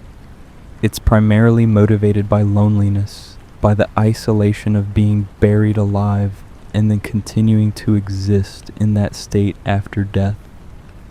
There's something pitiable about that, which makes the horror more complex.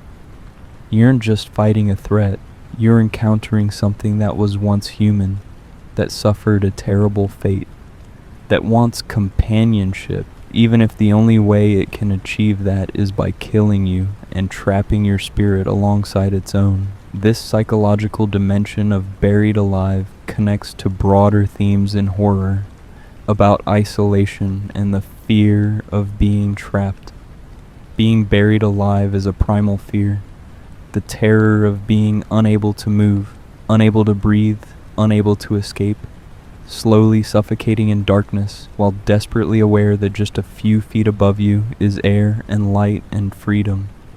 The idea that someone could experience this horror and then persist beyond death, forever caught in that moment of desperate isolation, is genuinely disturbing.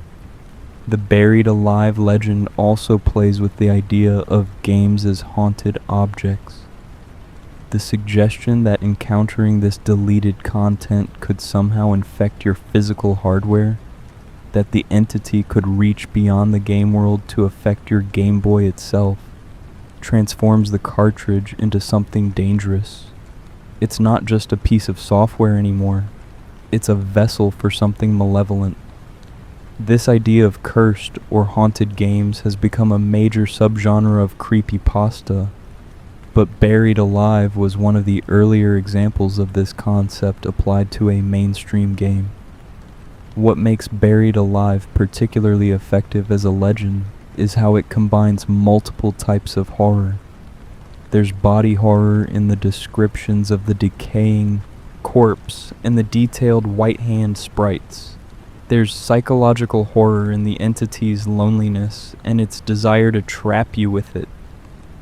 There's existential horror in the idea of dying and not being allowed to move on, of being frozen in a moment of suffering forever.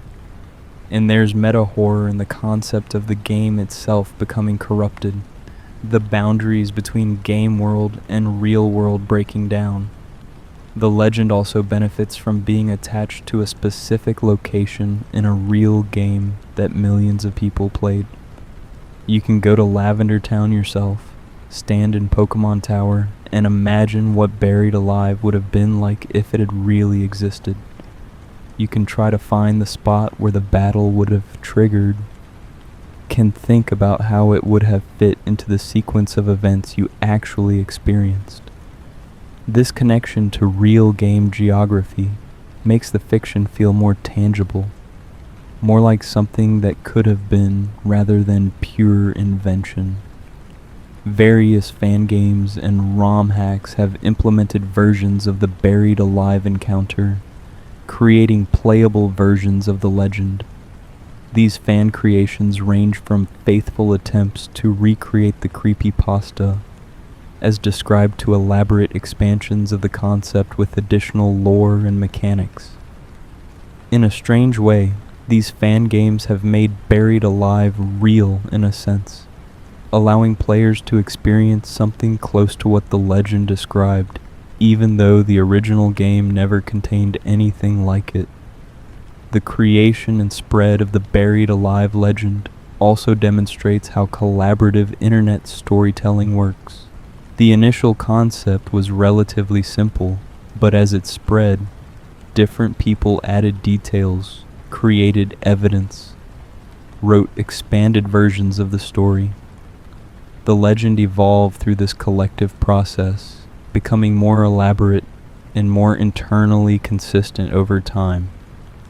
Its folklore being created in real time, with digital tools allowing for rapid iteration and distribution that traditional folklore could never achieve.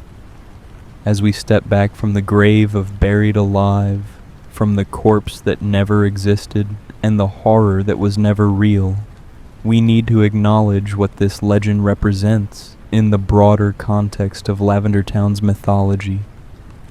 It's a distillation of everything unsettling about the location, pushed to an extreme that the actual game could never approach. It's a manifestation of the discomfort that real elements of Pokémon Tower created, amplified and given form as a hidden boss battle. But now we need to return to what is real, to the actual story that Pokémon Red and Blue tell when you ascend Pokémon Tower. Because while Buried Alive is fiction, there is a genuine tragedy at the heart of Lavender Town, a canonical death that the game treats with surprising emotional weight, and that provides the clearest example of Pokémon's willingness to address mature themes.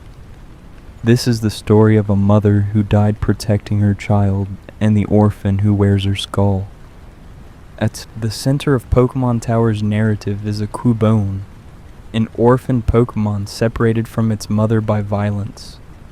When Team Rocket invaded the tower to steal Cubone for their valuable skulls, which they intended to sell, one mother Marowak fought back.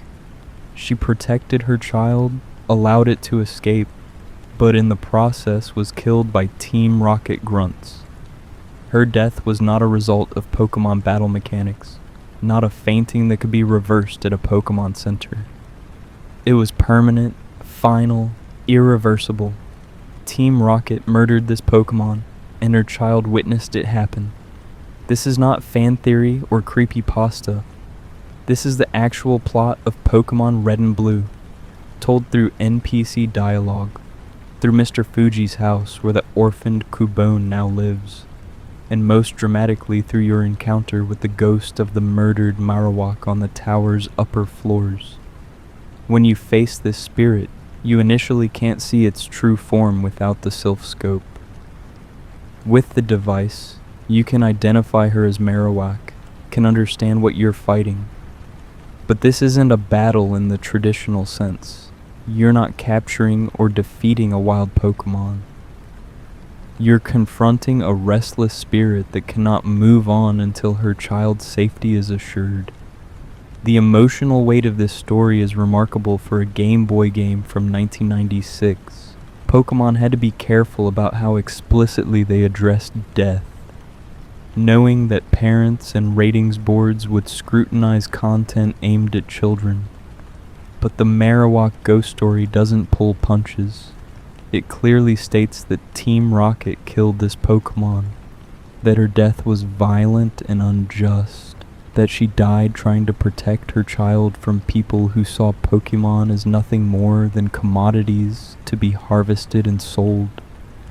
The choice to make Marowak uncatchable was deliberate and meaningful. In Pokémon, your goal is to catch them all, to add every species to your Pokédex. Most ghost-type Pokémon you encounter in the tower can be caught once you have the Sylph Scope, but Marowak is different. You can throw Pokeballs at her spirit, but they will fail every time. She cannot be captured because she's not really a Pokémon anymore. She's a soul, something that exists outside the normal rules of the Pokémon world.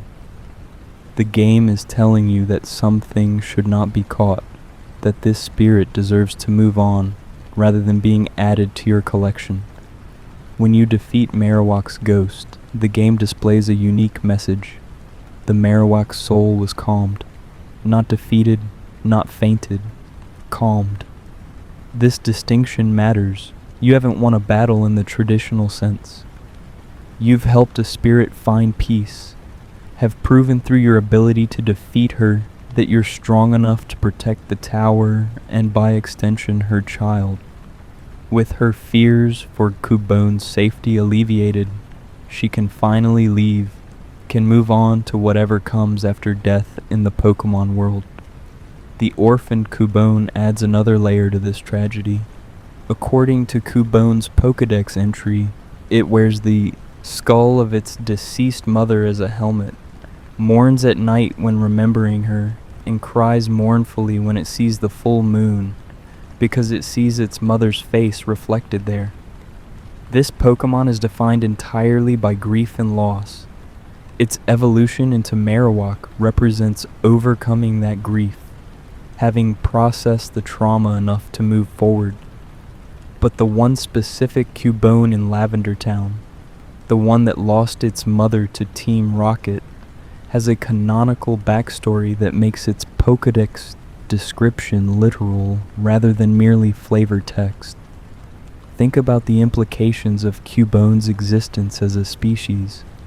If all Cubone wear the skulls of their dead mothers, that means every Cubone in the world is an orphan. The species can apparently only exist after maternal death, creating a dark biological imperative where Pokémon must die for their children to properly develop. Game Freak never fully explains how this works, or whether it's meant to be taken literally for all Cubone, or just represents a cultural practice or evolutionary trait. But the ambiguity creates unsettling questions that the game never answers. The Cubone and Marowak story also serves as the emotional counterbalance to Team Rocket's villainy. Up to this point in the game, Team Rocket has been portrayed as relatively benign antagonists, more bumbling than genuinely threatening. They steal Pokémon, but you always recover them. They cause inconveniences, but nothing permanent. But in Pokémon Tower, you see the real cost of their actions. They don't just steal Pokémon, they kill Pokémon who resist. They orphan children. They desecrate a sacred space for profit. This is the moment when Team Rocket goes from comic relief to actual villains deserving of being stopped. Mr. Fuji's role in this story adds another dimension. He's caring for the orphaned Cubone, has turned his home into a volunteer Pokémon house, where abandoned and orphaned Pokémon can find shelter. When Team Rocket takes over Pokémon Tower, he attempts to confront them, to convince them to leave peacefully.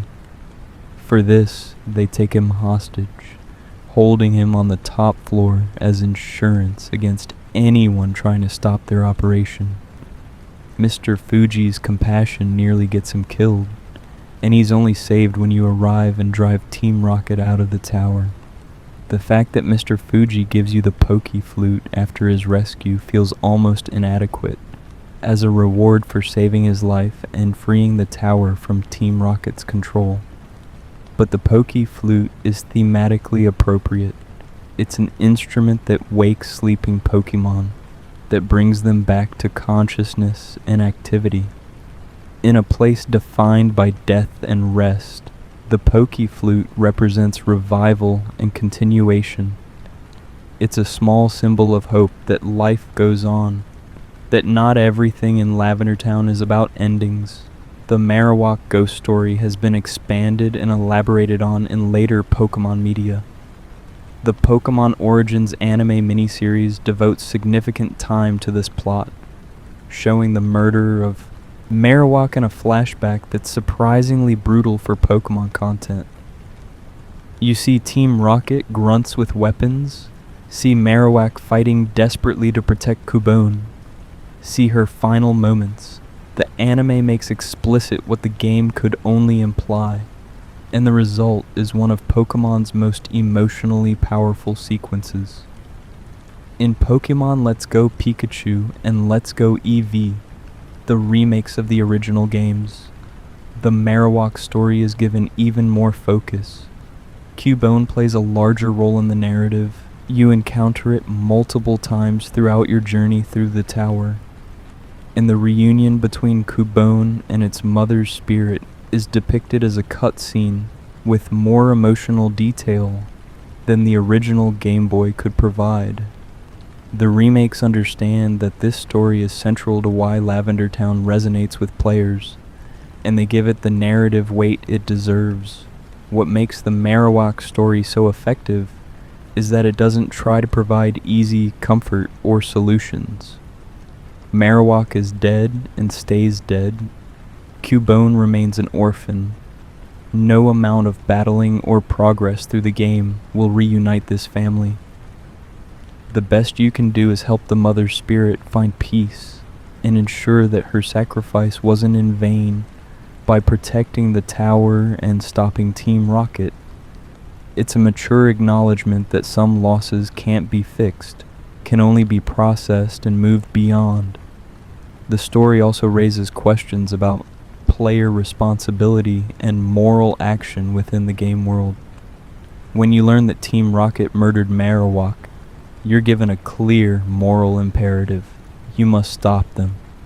Not because they're obstacles to your progress, though they are, but because what they did was wrong and demands justice.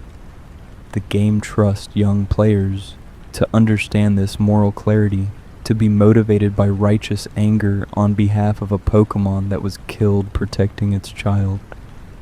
There's also something powerful about the fact that the Marowak ghost doesn't attack you out of malice.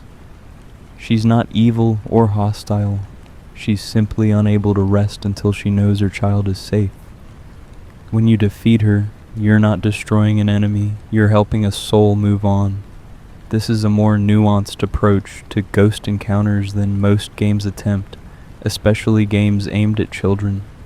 It suggests that not everything you fight is something you're fighting against. Sometimes you're fighting alongside them toward a resolution they can't achieve alone. The Marowak story also functions as commentary on the Pokémon world itself, and the relationships between Pokémon and humans. In a world where Pokémon and humans are supposed to live in harmony, where trainers care for their Pokémon, and Pokémon happily battle for their trainers, Team Rocket represents the perversion of this relationship. They see Pokémon purely as resources, as things to be exploited for profit. Marowak's death is the cost of that worldview, the ultimate consequence of treating living beings as mere commodities. As we reach the conclusion of the Marowak story, we've covered the one definitively real tragedy at the heart of Lavender Town. Unlike the fabrications of Lavender Town Syndrome or Buried Alive, unlike the theories around Blue's Raticate or the ambiguity of the White Hand, the Marowak ghost is part of Pokémon's official canon.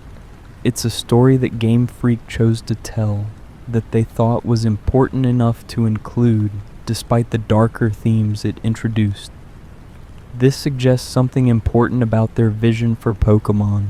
They believed children could handle stories about loss, about grief, about death, when handled with appropriate care and emotional honesty. But there's one final piece of Lavender Town's darkness to explore. One last revelation that connects multiple threads of the town's mysteries and casts a different light on one of the game's most seemingly benign characters. Because Mr. Fuji, the kind old man who cares for orphaned Pokémon and gives you the Poké Flute, may have a secret that links him to one of Pokémon's darkest experiments. A secret that connects Lavender Town's death and mourning to Cinnabar Island's abandoned mansion and the creation of the world's most powerful Pokémon. Throughout your journey in Kanto, you encounter various mysteries that seem disconnected from each other. There's Mr. Fuji in Lavender Town, caring for orphaned Pokémon. There's the burned-out Pokémon mansion on Cinnabar Island, filled with journals detailing the discovery of Mew and the birth of Mewtwo. There's Mewtwo itself, lurking in Cerulean Cave as the game's final challenge. These elements seem separate, each interesting in isolation. But there are hints, subtle connections in the game's text and structure that suggest they're all parts of a larger, darker story. And at the center of that story is Mr. Fuji. The first clue appears in Pokémon Fire Red and Leaf Green, the remakes of the original games. In Cinnabar Island's Pokémon Lab, there's a portrait with the caption, "A photo of the lab's founder." Dr. Fuji. The phrasing is interesting. The question mark and exclamation point suggest surprise, as if the player character recognizes the person in the photo, but is confused about why they're identified as Dr. Fuji. This would make sense if the player character had previously met someone named Mr. Fuji in Lavender Town, and was now discovering that this seemingly simple elderly man had a past as a scientist. In the Pokémon Mansion, journals detail the discovery of Mew and the subsequent creation of Mewtwo. The entries are written by an unnamed researcher, but they describe events that occurred at this location. Experiments that clearly went wrong based on the mansion's burned and abandoned state. The final journal entry is ominous. "We dreamed of creating the world's strongest Pokémon, and we succeeded." The implication is that Mewtwo's creation was followed immediately by disaster, that the Pokémon they created was too powerful, too dangerous, and destroyed the facility and possibly its creators. The connection between Mr. Fuji and Dr. Fuji is never explicitly confirmed in the main games.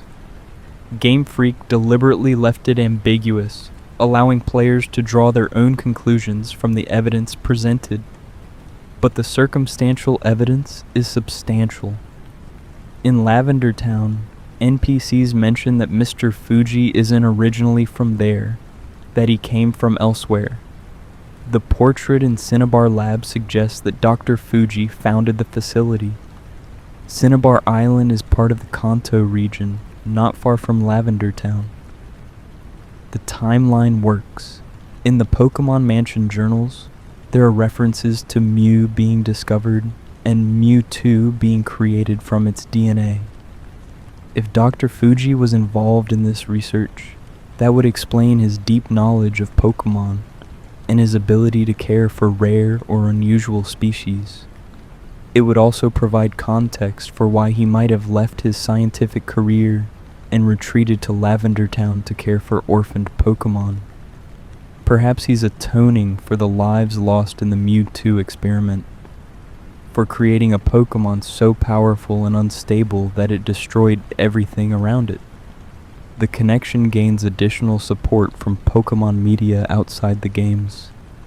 In the first Pokémon movie, Mewtwo Strikes Back, there's a character named Dr. Fuji, who is explicitly shown as the scientist responsible for creating Mewtwo.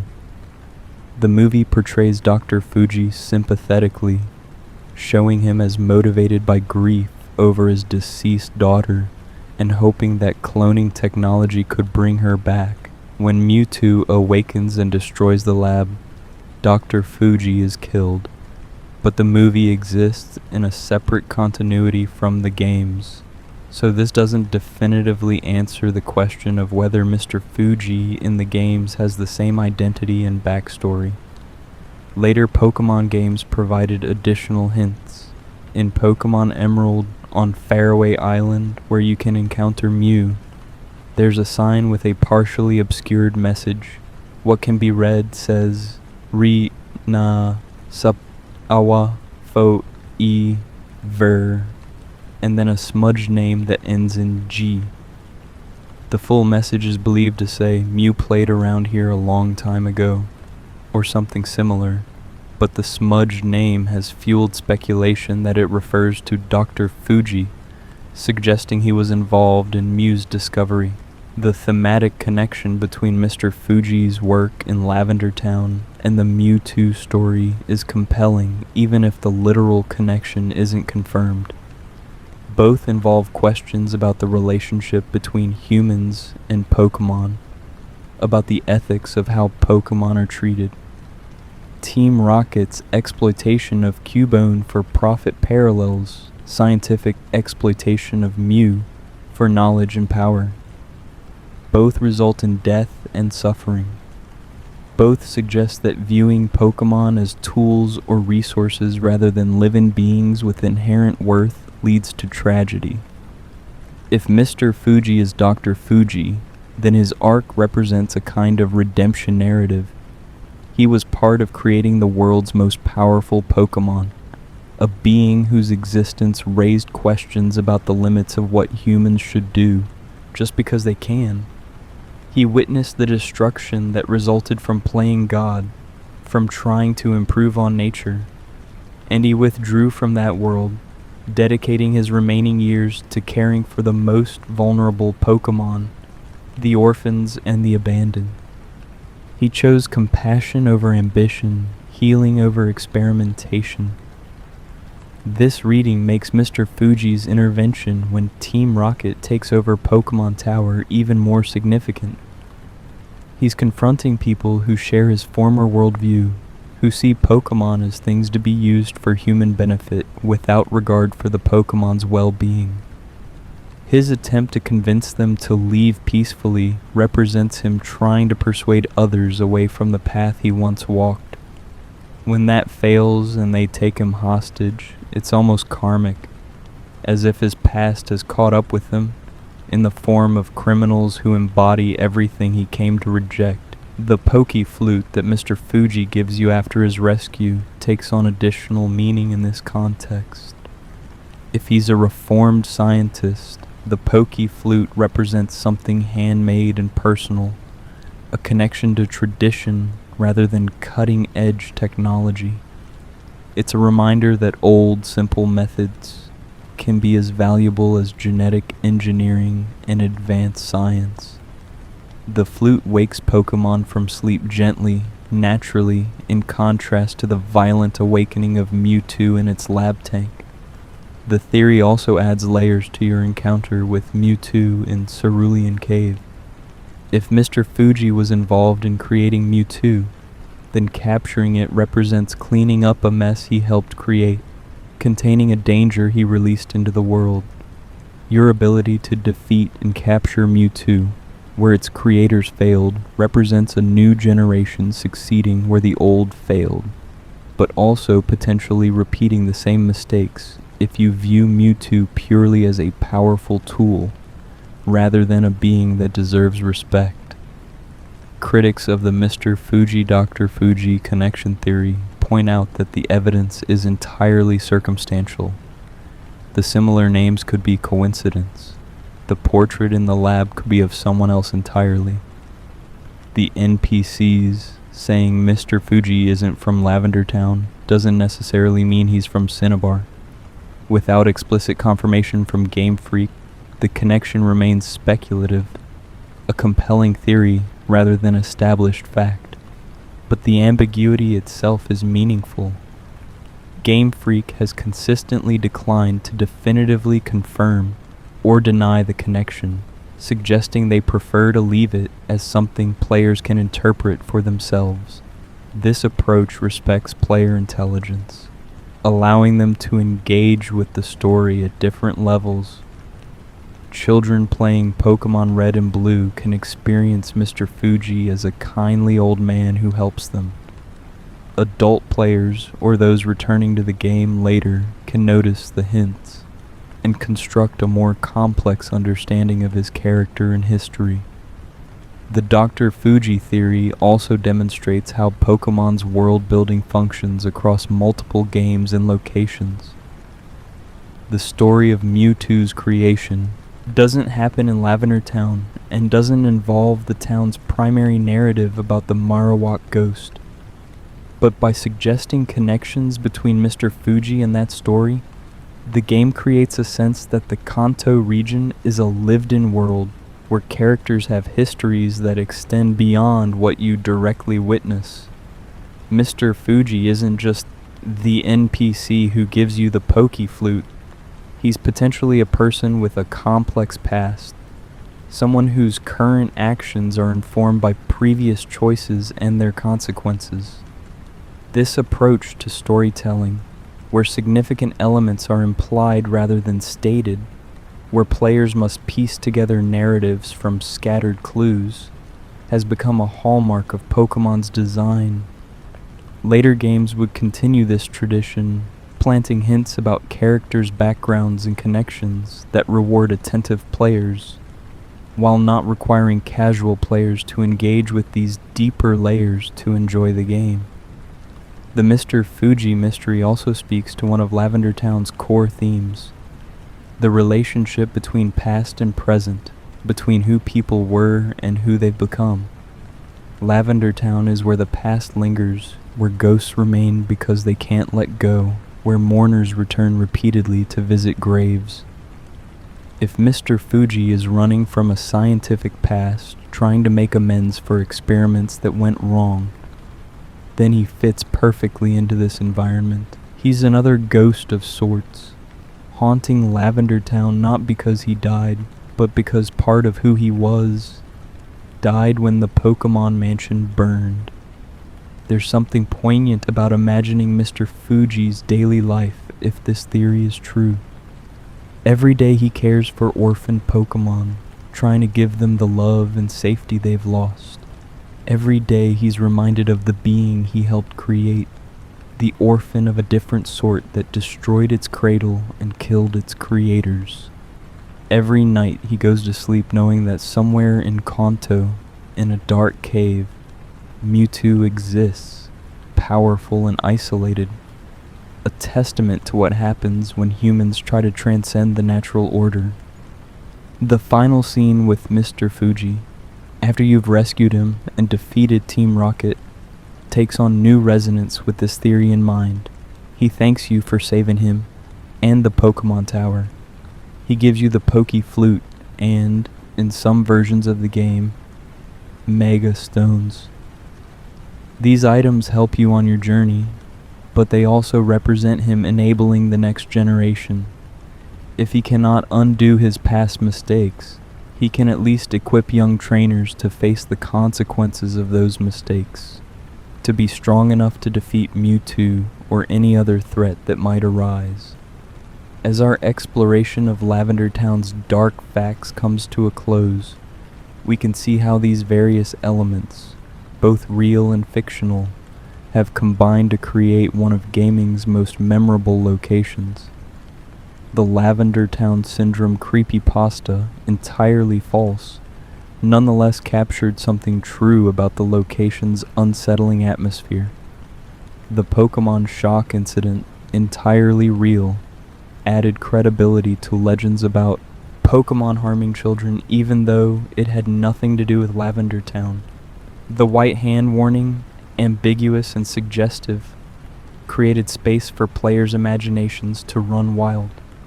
The Raticate theory, unconfirmed but emotionally resonant, added personal stakes to your rivalry with Blue. The buried alive legend, pure fiction, distilled all of Lavender Town's horror into a single impossible encounter. The Marowak ghost story, canonical and tragic, provided the emotional core that gave weight to everything else, and Mr. Fuji's possible connection to Mewtwo, suggested but never confirmed, tied Lavender Town to larger questions about responsibility and redemption. Together, these elements create a narrative landscape far richer than what appears on the surface. Lavender Town isn't just a location with a Pokémon tower that you must clear to progress. It's a space where the Pokémon series confronted mortality, grief, and the consequences of treating living beings as resources. It's where the usually cheerful world of Pokémon acknowledged that death exists, that loss is real, that not every problem can be solved by battling and catching Pokémon. The enduring fascination with Lavender Town speaks to something fundamental about how we engage with media. We remember the moments that made us uncomfortable, that challenged our expectations, that refused to offer easy comfort. Lavender Town could have been just another town, just another obstacle between you and the next gym. Instead, it became a place that players remember decades later, that inspired countless stories and theories, that transformed from a collection of pixels and code into something that feels genuinely haunted. Perhaps that's the real dark fact of Lavender Town. It succeeded too well at what it was trying to do. The developers wanted to create an unsettling location that would make death feel real and important in the Pokémon world. They wanted players to feel uncomfortable, to question the usually cheerful tone of the games, to grapple with mature themes. And they succeeded so completely that players couldn't help but imagine that there must be even darker secrets lurking beneath the surface, that the discomfort they felt must be pointing to something more sinister than artistic intent. The legends that grew around Lavender Town are testament to the power of effective atmosphere and thoughtful design. When you create something that genuinely unsettles people, they will try to make sense of that feeling. They'll construct narratives to explain it, will search for hidden content that validates their discomfort, will create collaboratively through forums and websites to build a mythology that enriches their experience of the original work.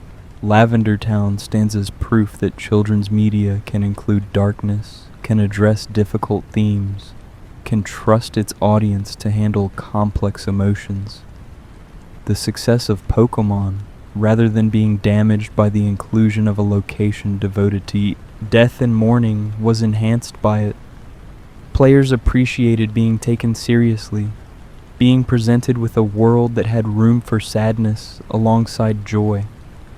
Lavender Town showed that you could make entertainment for children that didn't condescend, that acknowledged the full range of human emotion, that prepared them for a world where not everything ends happily. As you stand in Lavender Town now, whether in the original Game Boy games or in modern remakes, you're standing in a place where gaming history was made. This is where Pokémon proved it could be more than a collectathon, more than a battle simulator. This is where it showed it could tell stories that mattered, that could create moments of genuine emotional impact. The purple town where the dead go to rest became a place that's very much alive in gaming culture, its influence echoing through decades of design decisions and player experiences. So the next time you hear that eerie music, when you see the Pokémon Tower rising against the purple sky, remember that you're not just passing through a location in a children's game. You're walking through one of gaming's most successful experiments in atmospheric horror, a place where creators pushed boundaries and trusted their audience, a location that spawned a mythology far beyond what anyone intended. You're visiting Lavender Town, and whether you believe in ghosts or not, something about this place will stay with you long after you've moved on to the next route, the next city, the next adventure. The dead rest here, the living remember, and the legends, both dark and true, continue to grow.